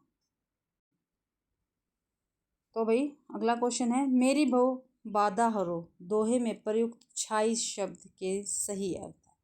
क्या भाई मेरी बहु बाधा हरो दोहे में प्रयुक्त छाई शब्द के अर्थ है। तो छाई परछाई को भी कहते हैं और झलक को भी कहा जाता। तो ए और बी हमारे ठीक रहेंगे। देखते हैं भाई आगे, ए और बी हमारे ठीक रहेंगे, यानी ए ऑप्शन ठीक है। मेरी बवादा हरो दोहे में प्रयुक्त छाई शब्द के अर्थ है परछाई और झलक। बिहारी लाल की एकमात्र रचना बिहारी सतसई दोहा छंद में रचित है। इसकी भाषा परिनिष्ठ साहित्यिक परिभाषा है। कैसी भाषा है? परिनिष्ठित साहित्यिक परिभाषा है बिहारी सतसई की भाषा। बिहारी लाल की सतसई की प्रशंसा में किसी कवि ने निम्नलिखित पंक्ति लिखी है। सतसैया के दोहरे जो नावक के तीर देखन में छोटे लगे वेद सके शरीर। बिहारी लाल के समस्त दोहों की संख्या 719 है, परंतु जगन्नाथ दास रत्नाकर ने इनके दोहों की संख्या 713 मानी है। सुमेलित करना है। औपम्य ग्रव, सादृश्य मूलक, विरोधक ग्रव, श्रृंखला मूलक, तो इनको हम इकट्ठा ही देख लेते हैं। तो औपम्य ग्रव व्यतिरेक, सादृश्य मूलक उत्प्रेक्षा, विरोध ग्रव विभावना, श्रृंखला मूलक एकावली है। अगला क्वेश्चन है, मुक्तिबोध की रचना है। तो अजय की डायरी एक साहित्यिक की डायरी, प्रवास की डायरी या सैलानी की डायरी। तो एक साहित्यिक की डायरी क्या है? मुक्तिबोध की रचना रहेगी। एक साहित्यिक की डायरी मुक्तिबोध की डायरी विधा की रचना, जबकि प्रवासी की डायरी हरिवंश राय बच्चन का तथा सैलानी की डायरी राजेंद्र अवस्थी का डायरी विधा की रचना है। सैलानी की डायरी किसकी है? राजेंद्र अवस्थी की है। अजय की डायरी डॉक्टर देवराज का उपन्यास है। डॉक्टर देवराज के उपन्यास पथ की खोज, बाहर भीतर, रोड़े और पत्थर, वे और आप, दोहरी आग की लपटें। अगला क्वेश्चन है, यह देह भाव भ्रांति है। जो यह देह भाव भ्रांति, यह कथन किसका? पूर्वा, उर्वशी, ओशनरी, महर्षि चौवन। तो उर्वशी का ये कथन रहेगा, यह देव भाव भ्रांति है। यह देव भाव भ्रांति है, यह कथन उर्वशी का है। उर्वशी 1961 की रामधारी सिंह दिनकर द्वारा रचित गीति नाट्य है। दिनकर को इसी महाकाव्य के लिए सन 1972 ईस्वी में भारतीय ज्ञानपीठ पुरस्कार प्रदान किया गया। ठीक, उर्वशी नाटक के उर्वशी महाकाव्य के लिए ही दिनकर को 1972 में क्या है? ज्ञानपीठ पुरस्कार मिला था भाई। और दिनकर की प्रमुख कृतियाँ है रेणुका, हुंकार, कुरुक्षेत्र, सामधिनी, रश्मिरथी, दिल्ली, परशुराम की प्रतीक्षा आदि है। अगला क्वेश्चन है 59वां, शिव शंभू के चिट्ठे से संबंधित है। जो शिव शंभू के चिट्ठे से संबंधित कौन कौन है, ये हमें बताना है। तो आनंद कादम्बिनी नहीं, चुनार भी नहीं है, कलकत्ता और भारत मित्तर। तो बी और डी ऑप्शन अपना ठीक रहेगा। कलकत्ता और भारत मित्तर शिव शंभू के चिट्ठे से संबंधित है। बाल मुकुंद गुप्त ने कलकत्ता से सन 1904 और 1905 ईस्वी में भारत मित्र पत्रिका में शिव शंभू के चिट्ठा नाम से तत्कालीन गवर्नर जनरल लॉर्ड कर्जन को संबोधित करके निबंध लिखा। गुप्त जी के निबंध गुप्त निबंधावली शीर्षक से प्रकाशित है भाई। अगला क्वेश्चन है, छायावाद में रामचंद्र शुक्ल की स्थापना है। छायावाद में रामचंद्र शुक्ल की स्थापना है, भी देखते हैं। छायावाद बड़ी सहृदयता के साथ प्रभाव साम्य पर ही विशेष लक्ष्य रखकर चला है। क्या भाई? छायावाद बड़ी सहृदयता के साथ प्रभाव साम्य पर ही विशेष लक्ष्य रखकर चला है। ठीक है। छायावाद की रचनाएं गीतों के रूप में ही अधिकतर होती हैं। छायावाद में रचना अनुयोक्ति पद्धति पर नहीं की जा सकती। व्यंजना पद्धति का प्रगल्भ और प्रचुर विकास छायावाद की काव्य शैली की असली विशेषता नहीं है। तो भाई इसका ए और बी दोनों ठीक है। तो अपना ए ऑप्शन बिल्कुल ठीक रहेगा भाई। क्या भाई? ए ऑप्शन अपना ठीक रहेगा।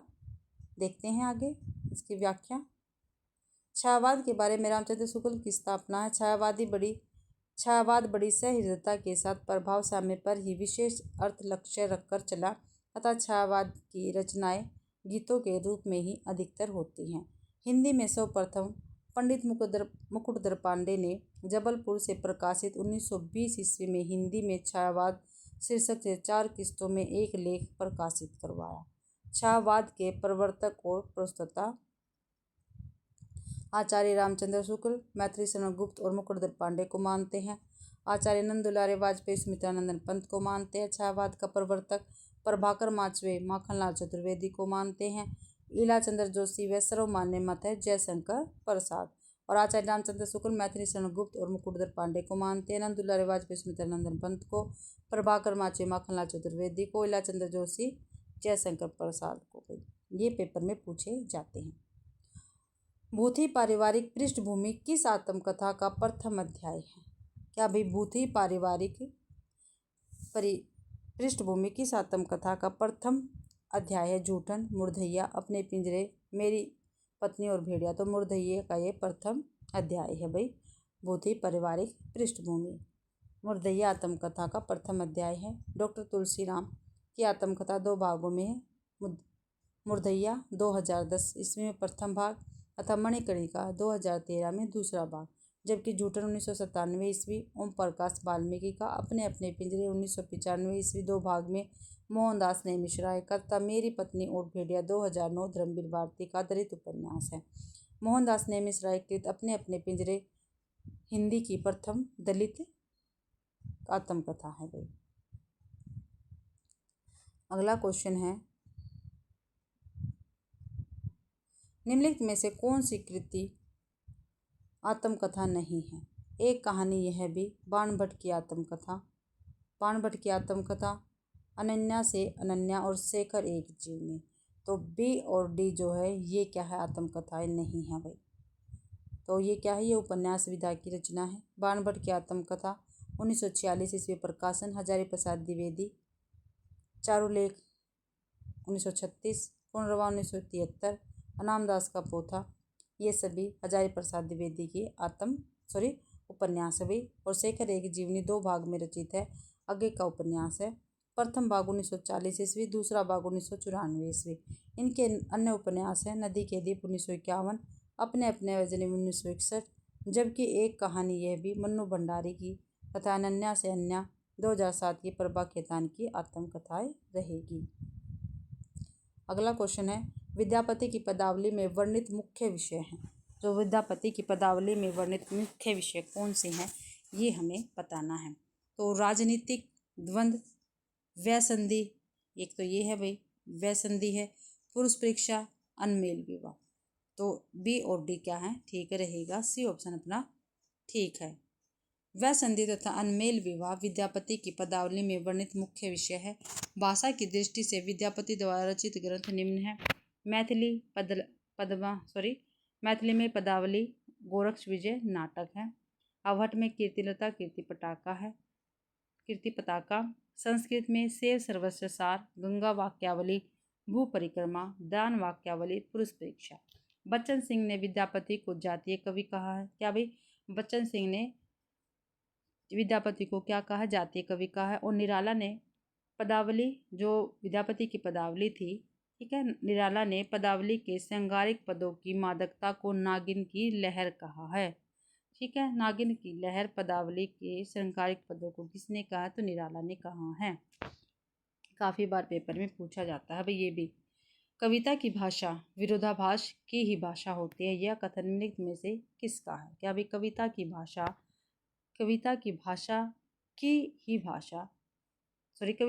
विरोधाभास की ही भाषा होती है, यह कथन निम्नलिखित में से किसका है? तो हाइडेगर का है। कविता की भाषा विरोधाभास की ही भाषा होती है, यह कथन क्लिंथ बुक्स का है। बी ऑप्शन आएगा, क्लिंथ बुक्स का है। क्लिंथ बुक्स विरोधाभास सिद्धांत के प्रमुख पुरस्कर्ता थे।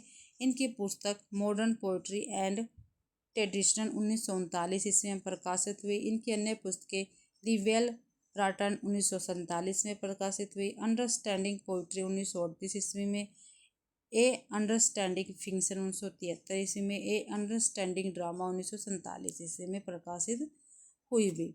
एजरा पाउंड अमेरिकन कवि थे। पाउंड के विचार से कविता और साहित्य एक विज्ञान है। इनके आलोचनात्मक लेखों का संग्रह मेक इट न्यू शीर्षक पुस्तक में प्रकाशित हुआ भी। अगला क्वेश्चन है 65वां, जेही पंखी के नियर होई कहे बिरह की बात, सोई पंखी जाई जरी तरिवर होई निपात। इस दोहे में अतियुक्ति लेकिन यह है क्या भाई, जेही पंखी के नियर होई कहे बिरह के बात, सोई पंखी जाई जरी तिरिवर होई निपात। तो भाई इस दोहे में क्या है, संवेदना अभिव्यक्ति के रूप में है, जो संवेदना है वो अभिव्यक्ति के रूप में हुई है। देखते हैं, जेही पंखी के नियर होई कहे बिरह के बाद, सोई पंखी जाए जरी तिरवर होई निपात। इस दोहे में अतियुक्ति है, लेकिन यह संवेदना अभिव्यक्ति के रूप में है। अतियुक्ति अलंकार क्या है, काव्य में जहाँ किसी की झूठी वीरता, उदारता, प्रेम, सुंदरता, यश आदि का बहुत बड़ा चढ़ाकर वर्ण किया जाता है कि देखने में हास्यास्पद लगे, तो वहाँ अतियुक्ति अलंकार होता है। अतिशोक्ति और अतियुक्ति मिलते जुलते अलंकार है। इनमें केवल इतना अंतर है कि उक्ति यदि संभव है तो अतिशोक्ति अलंकार, तथा यदि असंभव है तो अतियुक्ति अलंकार है। निम्नलिखित में से कौन सी रचना अमृतलाल नागर द्वारा रचित नहीं है भाई, तो बिखरे तिनके, अग्निगर्भा, करवट, अर्धनारीश्वर। तो अर्धनारीश्वर क्या है, अमृतलाल नागर की रचना नहीं है। अर्धनारीश्वर रचना अमृतलाल नागर द्वारा रचित नहीं है, अपितु यह विष्णु प्रभाकर का उपन्यास है। इनके अन्य उपन्यास है ढलती रात, तट के बंधन, सौपनमयी आदि। अमृतलाल नागर के प्रमुख उपन्यास है बिखरे मोती, अग्निगर्भा, करवट, महाकाल, सेठ बाकेलाल, बूंद और समुंदर, शतरंज की मोहरे, सुहाग के नुपुर, मानस खान, खंजर नयन इत्यादि। अगला क्वेश्चन है, परीक्षा गुरु उपन्यास निम्नलिखित में से किस विषय पर केंद्रित है। जो परीक्षा गुरु उपन्यास है वो निम्नलिखित में से किस विषय पर केंद्रित है, ये हमें बताना है।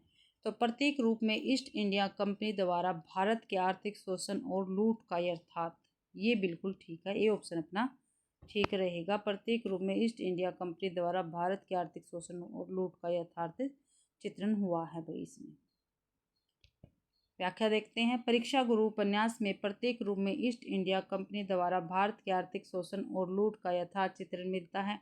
परीक्षा गुरु लाला श्रीनिवास दास का उपन्यास है। परीक्षा गुरु अंग्रेजी के ढंग का हिंदी का प्रथम उपन्यास माना जाता है, पेपर में काफी बार पूछा गया है। इस उपन्यास में दिल्ली के एक कल्पित रईस लाला मदन मोहन का स्वाभाविक चित्र उतारा गया है। यह रचना उपदेश प्रधान है भाई। इस उपन्यास के अन्य पात्र है ब्रज किशोर, चुन्नीलाल, शंभूलाल, पुरुषोत्तम दास और लाला मदन मोहन, ये इसके पात्र रहेंगे। अगला क्वेश्चन है, जगपति की बीमारी और बेरोजगारी से उपजी आर्थिक मजबूरियों से त्रस्त पत्नी चंदा की कहानी। जगपति की बीमारी और बेरोजगारी से उपजी आर्थिक मजबूरियों से त्रस्त पत्नी चंदा की कहानी कौन सी है। तो राजा निर्बंसिया है भाई, राजा निर्बंसिया है। जगपति की बीमारी और बेरोजगारी से उपजी आर्थिक मजबूरियों से त्रस्त पत्नी चंदा की कहानी राजा निर्बंसिया है। राजा निर्बंसिया 1957 ईस्वी की कहानी है। कस्बे का आदमी 1958 की कहानी है। खोई हुई दिशा 1963 की कहानी है। मांस का दरिया 1966, बयान 1973, आज़ादी मुबारक 2000 ईस्वी आदि कमलेश्वर की कहानियाँ हैं। कमलेश्वर समानांतर कहानी आंदोलन के प्रवर्तक थे। ठीक है, राजा निर्बंसिया कहानी के प्रमुख पात्र है जगपति, चंदा, जगपति की माँ, दयाराम, कंपाउंडर बच्चन सिंह इत्यादि। अगला क्वेश्चन है, निम्नलिखित उपन्यासों का प्रकाशन वर्ष के अनुसार सही अनुक्रम हमें बताना है। तो निसहाय हिंदू, परीक्षा गुरु, देवरानी जेठानी की कहानी, नूतन ब्रह्मचारी। तो भाई सबसे पहले आएगा देवरानी जेठानी की कहानी, तो बी ऑप्शन अपना ठीक रहेगा। नीचे इसको देख लेते हैं अच्छी प्रकार से। देवरानी जेठानी की कहानी पंडित गौरीदत्त की है, ठीक, और 1870 में इसका प्रकाशन हुआ था। परीक्षा गुरु श्रीनिवास दास इसके रचनाकार है, 1882 में इसका प्रकाशन हुआ था। नूतन ब्रह्मचारी बालकृष्ण भट्ट की रचना है और 1886 में इसका प्रकाशन हुआ था। निसहाय हिंदू राधा कृष्ण दास की है और 1890 में इसका प्रकाशन हुआ था भाई। अब अभिकथन और कारण है, अब फिर अभिकथन और कारण आ गया भाई। तो देखते हैं अभिकथन और कारण, तो देखते हैं कहाँ से, यहाँ से स्टार्ट है। कार्ल मार्क्स का मानना है कि पूंजीवादी व्यवस्था में व्यक्ति अपना उत्पाद बेचने के कारण उससे अजनबी हो जाता है। बिल्कुल ठीक है, क्योंकि अपने उत्पाद को पूंजीवादी सत्ता के हाथ बेचना व्यक्ति की मजबूरी है। ये बिल्कुल ठीक है। तो ए और आर दोनों सही हैं और आर ए की सही व्याख्या करता है। तो ए ऑप्शन अपना ठीक रहेगा। अगला है, कमाने के निम्नलिखित सर्गों का सही अनुक्रम बताना है। सोपान, संघर्ष, निर्वेद, दर्शन। क्या भाई, सोपान, संघर्ष, निर्वेद, दर्शन मैंने काफ़ी बार आपको ये बताए हैं। ठीक है, तो ये बिल्कुल ही इनका सोपान, संघर्ष, निर्वेद और दर्शन, तो सी ऑप्शन अपना ठीक रहेगा। जयशंकर प्रसाद कृत कमानी 1935 ईस्वी का महाकाव्य है और इसमें भाई 15 सर्ग है। कितने हैं? 15 सर्ग है। मैंने पहले भी आपको लिखवाया है और अब भी आप लिख सकते हो। चिंता, आशा, श्रद्धा, काम, वासना, लज्जा, कर्म, ईर्ष्या, ईड़ा, सोपन, संघर्ष, निर्वेद, दर्शन, रहस्य, आनंद। चिंता से शुरू होता है सर्ग और आनंद पर खत्म होता है। दोबारा से देख लेते हैं। चिंता, आशा, श्रद्धा, काम, वासना, लज्जा, कर्म, ईर्ष्या, ईड़ा, सोपन, संघर्ष, निर्वेद, दर्शन, रहस्य, आनंद। अगला क्वेश्चन है, आचार्य शांति प्रिय द्विवेदी ने कमायनी को छायावाद का उपनिषेध कहा है। तो छायावाद का उपनिषेध कमायनी ने कौन से आचार्य को कहा? तो शांति प्रिय द्विवेदी जी को। ठीक है, अगला है देवसेना के कथन। जो देवसेना है, ठीक है, उसके कथन हमें बताने हैं। तो भाई देखते हैं देवसेना के कथन। विजय का एक क्षणिक उल्लास हृदय की भूख मिटा देगा। वीरों का भी क्या ही व्यवसाय है, क्या ही उन्मत्त भावना है। पवित्रता की माप है मलिनता, सुख का आलोचक है दुख, पुण्य की कसौटी है पाप, विजया आकाश के सुंदर नक्षत्र, आंखों से केवल देखे ही जाते। ये ठीक है, ये गलत है। ये भाई देवसेना का कथन है। बी वाला क्या है? देवसेना का कथन रहेगा। अगला है, नए ढंग के आभूषण, सुंदर वसन, भरा हुआ यौवन, यह सब तो चाहिए ही, परंतु एक वस्तु और चाहिए, पुरुष को वशीभूत करने के पहले धोखे की रट्टे। तो ये भी ठीक है, ये देवसेना का ही है। ऐसा जीवन तो विडंबना है जिसके लिए दिन रात लड़ना पड़े। ये इनका नहीं है भाई। तो सी ऑप्शन अपना ठीक रहेगा। बी और सी ठीक है। देखो यहाँ देखते हैं।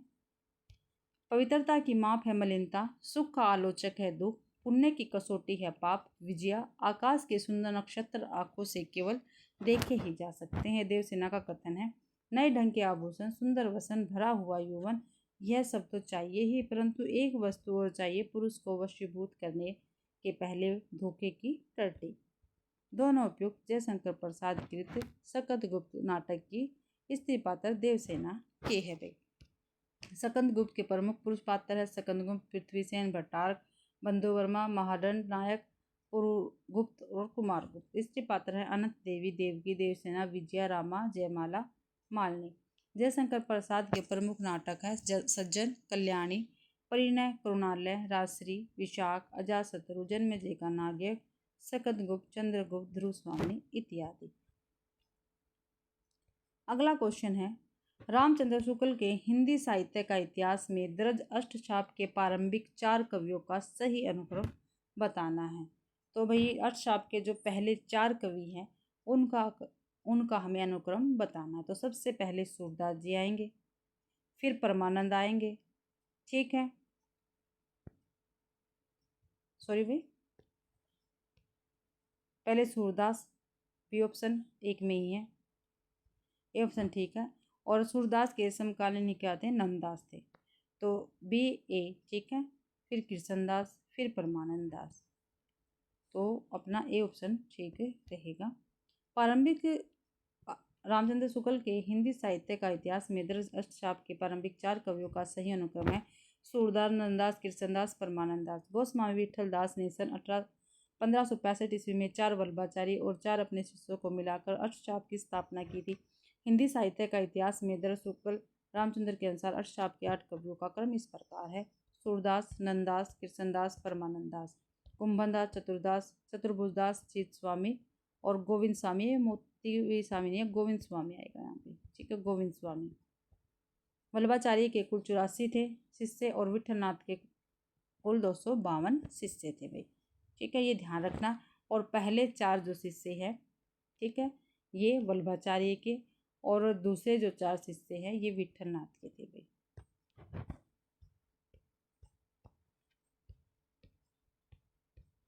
अगला क्वेश्चन है ये आगे फिर हैं कि जन्म देख लेते हैं और जन्म स्थान पूछा जाता है पेपर में। कुंभनदास वल्लभाचार्य के शिष्य थे। 1468 में इनका जन्म हुआ था और कहाँ पे हुआ था? जमनावतो उत्तर प्रदेश में। सूरदास वल्लभाचार्य के शिष्य थे और 1478 में इनका जन्म हुआ था सिही में उत्तर प्रदेश में। परमानंद दास वल्लभाचार्य के शिष्य थे। 1493 में इनका जन्म हुआ था कन्नौज उत्तर प्रदेश में।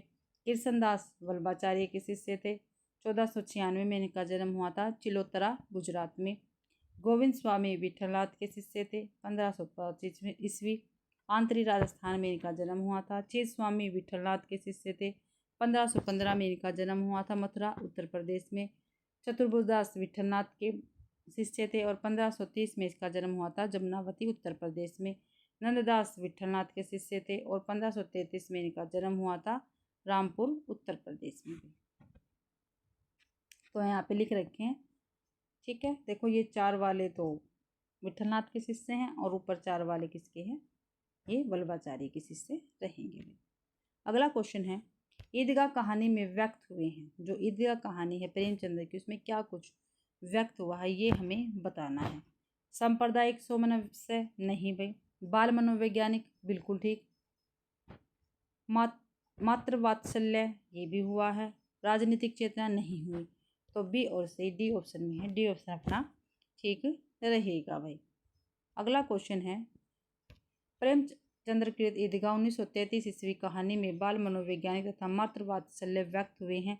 ईदगाह कहानी का नायक हामिद है जो अपनी दादी अमीना के साथ रहता है। प्रेमचंद्र की प्रमुख कहानियाँ नमक का दरोगा, ईश्वरीय न्याय, बूढ़ी काकी, सवा सेर गेहूँ, शतरंज के खिलाड़ी, अलग्योजा, पूस की रात, सदगति, दो बैलों की कथा, ठाकुर का कुआं, बड़े भाई साहब, कफन आदि वे।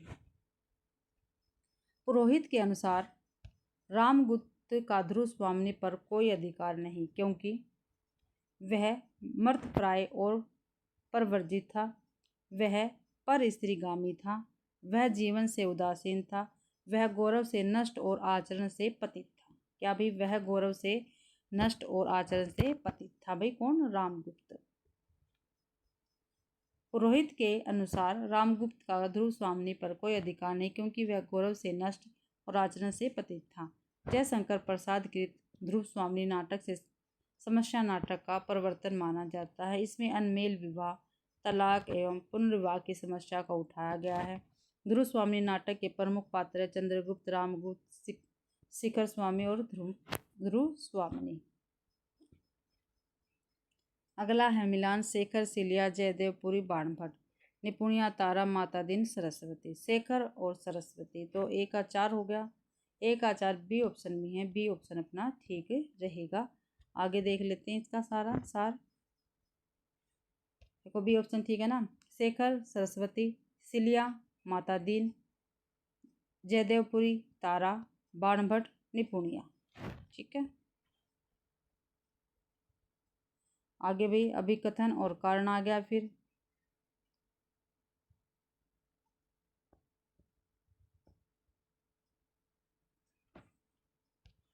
अभिकथन है डार्विन का मानना है कि ईश्वर सृष्टि का निर्माता नहीं। ये क्या है? गलत है क्योंकि मनुष्य सृष्टि का निर्माता है, कारण कि वह ईश्वर की सृष्टि है। ये ठीक है। तो पहला गलत है। क्या है?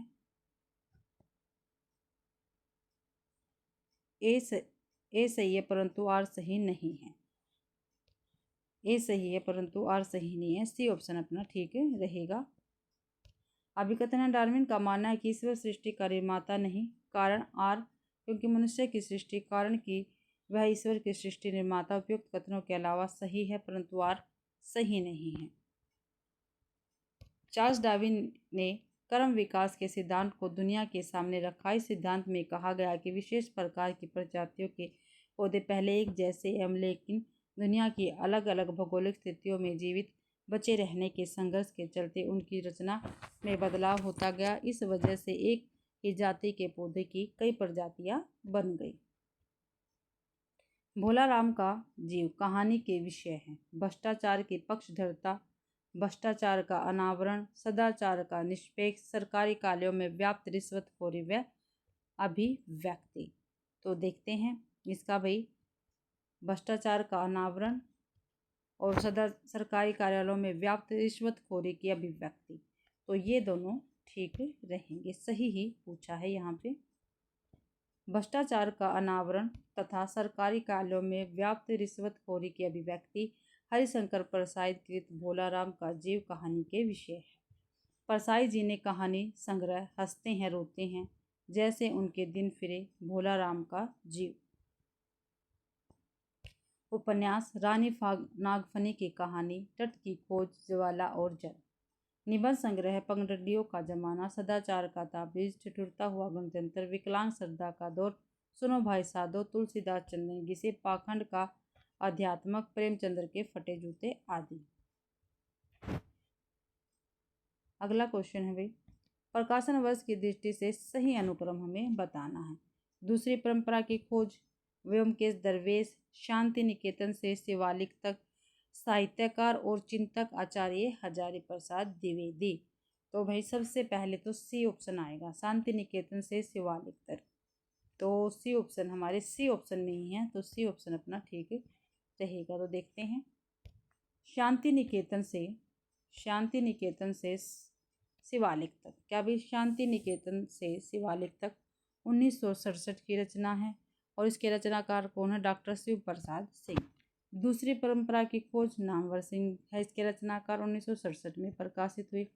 साहित्यकार और चिंतक आचार्य हजारी प्रसाद द्विवेदी 1997, राममूर्ति त्रिपाठी की है ये, ठीक है, किसके? राममूर्ति त्रिपाठी की है।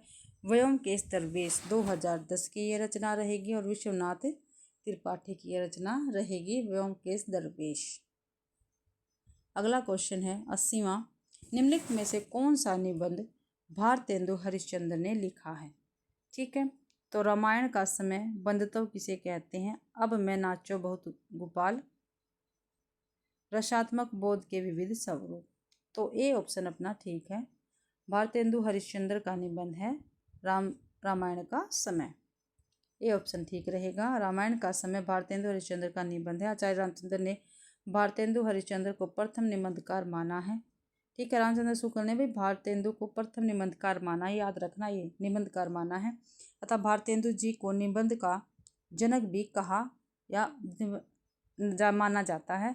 भारतेंदु जी को निबंध का जनक भी माना जाता है। इनके प्रमुख निबंध है कश्मीर कुसुम, कालचक्कर, बादशाह दर्पण, तदीय सर्वस्व, सरंग में विचार, सभा का अधिवेशन, भ्रूण हत्या, काशी, मणिकर्णिका, ईश्वर बड़ा विलक्षण, भारतवर्ष की उन्नति कैसे हो सकती है आदि।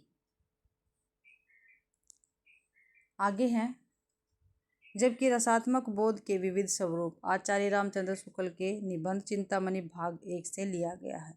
क्या भाई? रसात्मक बोध के विविध स्वरूप, ये आचार्य रामचंद्र शुक्ल जी का निबंध है और चिंतामणि भाग 1 से लिया गया है। इनके अन्य संकलित निबंध श्रद्धा और शक्ति, करुणा, लज्जा और ग्लानि, कविता क्या है, मानस की धर्मभूमि, काव्य में लोक मंगल की साधना अवस्था, साधारणीकरण और व्यक्ति विचित्र आदि इन्हीं के है भाई ये। अगला क्वेश्चन है, राग दरबारी उपन्यास में व्यक्त हुआ है। जो राग दरबारी उपन्यास है में इसमें क्या कुछ व्यक्त हुआ है ये हमें बताना। मुफ्त शिक्षा नहीं भाई, ग्रामीण करुणाई जिंदगी की आलोचना, ये बिल्कुल ठीक है। क्या भाई? ग्रामीण करुणाई जिंदगी की आलोचना, ये बिल्कुल ठीक है। बैंकों का राष्ट्रीयकरण, ये गलत है। कस्बाई जीवन की व्यंग्यपूर्ण अभिव्यक्ति, क्या है? कस्बाई जीवन की व्यंग्यपूर्ण अभिव्यक्ति, तो बी और डी अपना बिल्कुल ठीक रहेगा, बी ऑप्शन ठीक है भाई, बी ऑप्शन ठीक है। ग्रामीण करुणाई जिंदगी की आलोचना तथा कस्बाई जीवन की व्यंग्यपूर्ण अभिव्यक्ति श्री लाल शुक्ल कृत राग दरबारी 1968 उपन्यास में व्यक्त हुई। श्री लाल शुक्ल के उपन्यास में राजनीतिक व्यंग्य एवं आंचलिकता का मिश्रण है। इनके अन्य उपन्यास सूनी घाटी का सूरज 1957 ईस्वी, अज्ञातवास 1962 ईस्वी, सीमाएं टूटती 1973, मकान 1976, पहला पड़ाव 1976, विश्रामपुर का संत ये 1998 भाई। ये लाला शुक्ल जी के है भाई। श्रीलाल शुक्ल और अमरकांत को संयुक्त रूप से 2011 का भारतीय ज्ञानपीठ पुरस्कार भी मिला था, श्रीलाल शुक्ल जी को और अमरकांत जी को भाई। अगला है राम रावण के युद्ध को रूपायित करने के लिए निराला ने राम और रावण के युद्ध को रूपायित करने के लिए निराला ने संस्कृति की सरल पद मैत्री का प्रयोग किया है, अधिकतर द्वितीय वर्णों का प्रयोग किया है। संस्कृत पद मैत्री, नाद योजना और अनुप्रास विधान का विशेष बल दिया है। देशज शब्दों का लाक्षणिक प्रयोग किया है। तो सी ऑप्शन अपना ठीक रहेगा। संस्कृत पद मैत्री, नाद योजना और अनुप्रास विधान पर विशेष बल दिया है भाई।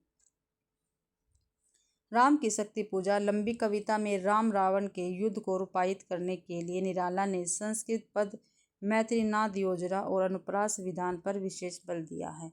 सूर्यकांत त्रिपाठी निराला को हिंदी में मुक्त छंद का प्रवर्तक माना जाता है। निराला कृत राम की शक्ति पूजा महाकाव्य का उपजीवी बांग्ला ग्रंथ कृतिवास रामायण है। ठीक है। निराला की महत्वपूर्ण काव्य कृतियाँ अनामिका 1923 में, परिमल 1930 में, गीतिका 1936 में, तुलसीदास 1938 में, कुकुरमुत्ता 1942 ईस्वी में, आराधना 1953 ईस्वी में, गीत गुंज 1954 ईस्वी में, सांध्या काकली 1969 ईस्वी में आदि भाई। 83 फटिक भूमि पद कर पग छाया यह शोभा, अति रजित करी करी प्रतिपद प्रतिमति वसुधा कमल बैठकी साजती। उपयुक्त काव्य पंक्तियाँ किसकी है? तो भाई ये किसकी है? तुलसीदास के, मलिक मोहम्मद जायसी की है, सूरदास की है या कबीरदास की? तो ये सूरदास की पंक्तियाँ रहेंगी। अभी फटक भूमि पद कर पग छाया यह शोभती राजती, करी करी प्रति पद प्रतिमनि वसुधा कमल बैठकी साजती। तो उपयुक्त पंक्तियाँ सूरदास कृत भ्रमर गीत सार से है भाई, जो आचार्य रामचंद्र शुक्ल द्वारा संपादित है। सूरदास द्वारा रचित 25 ग्रंथ बताए जाते हैं, जिसमें से 3 ही उपलब्ध है, जो निम्न है: सुरसावली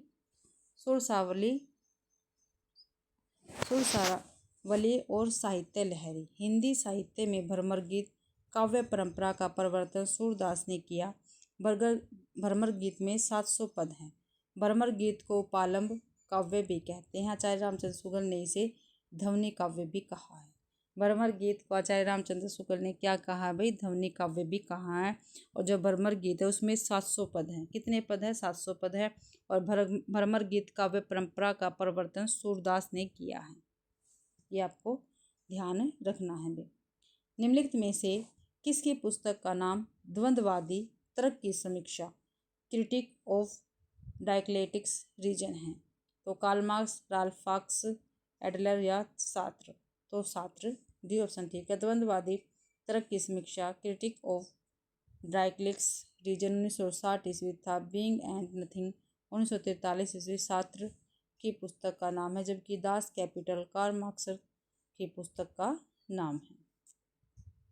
अगला क्वेश्चन है, आवारा मसीहा किस साहित्यकार के जीवन पर आधारित ग्रंथ है? तो शरतचंद्र जी के जीवन पर आधारित ग्रंथ है ये। आवारा मसीहा शरतचंद्र जी के जीवन पर आधारित ग्रंथ है। विष्णु प्रभाकर कृत आवारा मसीहा 1974 ईस्वी जीवनी विधा की रचना है। हिंदी के प्रथम जीवनीकार गोपाल शर्मा शास्त्री माने जाते हैं। कौन माने जाते हैं? इस प्रथम जीवनीकार गोपाल शर्मा शास्त्री माने जाते हैं। विष्णु प्रभाकर मानवतावादी उपन्यासकार भी हैं। इनके प्रमुख उपन्यास है ढलती रात, टटके बंधन, सौ पर मई, कोई तो, अर्धनारीश्वर, संकल्प आदि भाई। अगला क्वेश्चन है,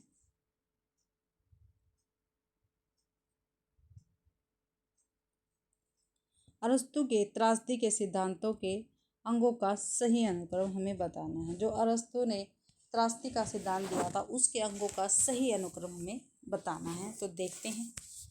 सबसे पहले कथानक, फिर उसका चरित्र, फिर उसके विचार, फिर पद योजना भाई। ठीक है, तो हमारा सी ऑप्शन ठीक रहेगा।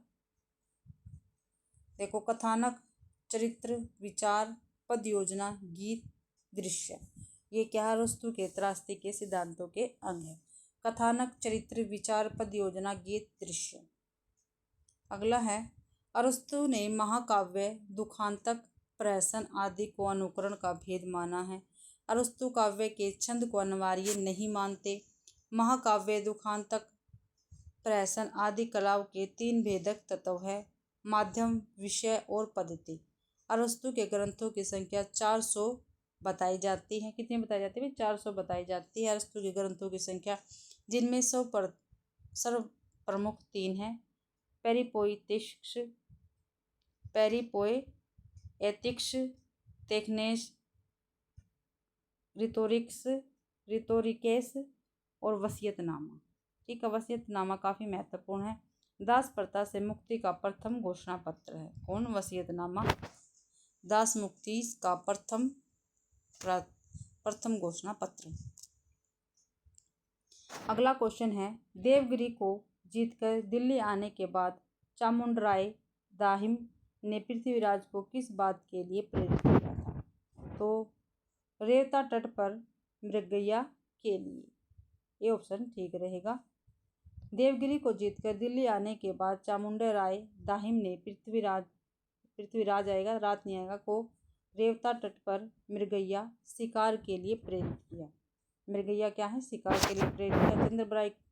चंद्रबरदायीकृत पृथ्वीराज रासो एक प्रबंध काव्य है। इसमें 69 सर्ग है या समय है। ये डिंगल भाषा में रचित है।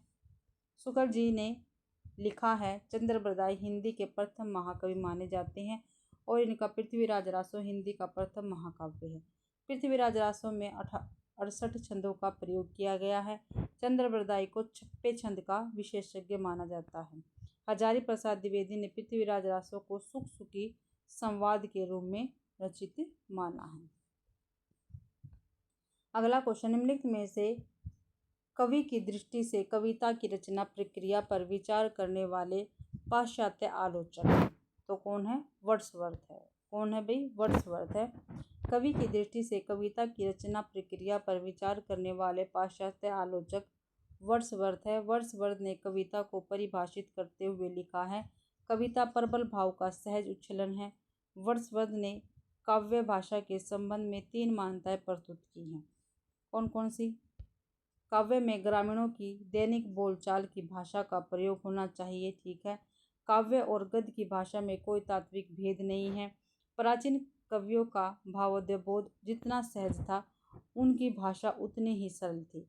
भाषा में कृत्रिमता और आडंबरवाद के कवियों की देन है। अगला क्वेश्चन है, प्रकाशन वर्ष की दृष्टि से सही अनुक्रम हमें बताना है।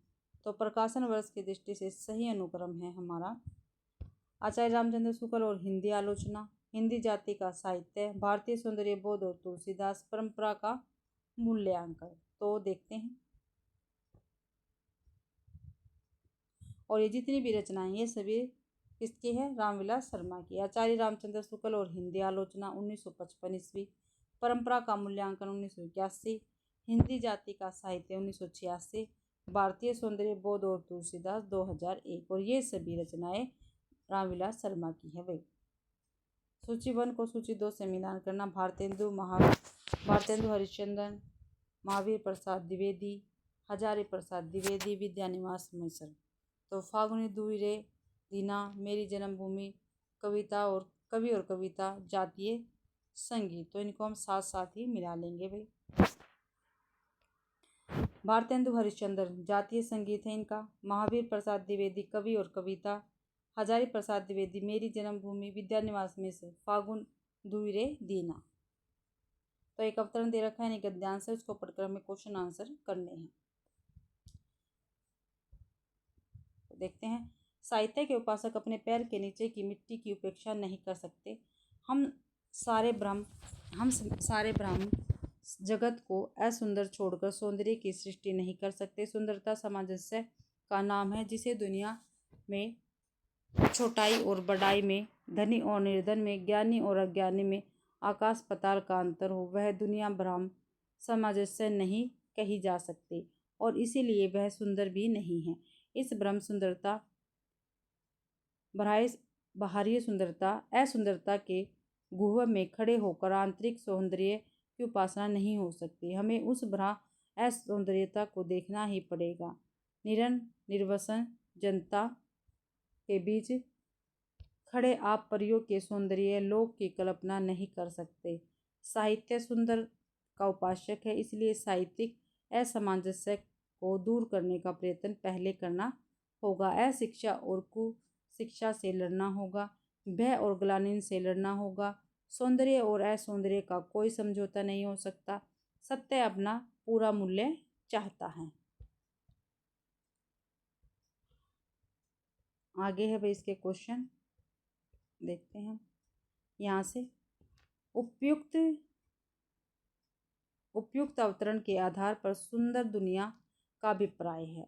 असुंदर की अनदेखी और सुंदर का प्रदर्शन, विषमता को कम करके बराबर परिस्थिति में सामंजस्य स्थापित करना। बी ऑप्शन अपना ठीक रहेगा। उपयुक्त अवतरण के आधार पर सुंदर दुनिया का अभिप्राय है विषमता को कम करके बाहरी परिस्थितियों में सामंजस्य स्थापित करना। सौंदर्य की सृष्टि के लिए आवश्यक है अपने भूखंड और उसकी सभ्यता संस्कृति को साथ लेकर चलना। ये सौंदर्य की सृष्टि के लिए आवश्यक है भाई।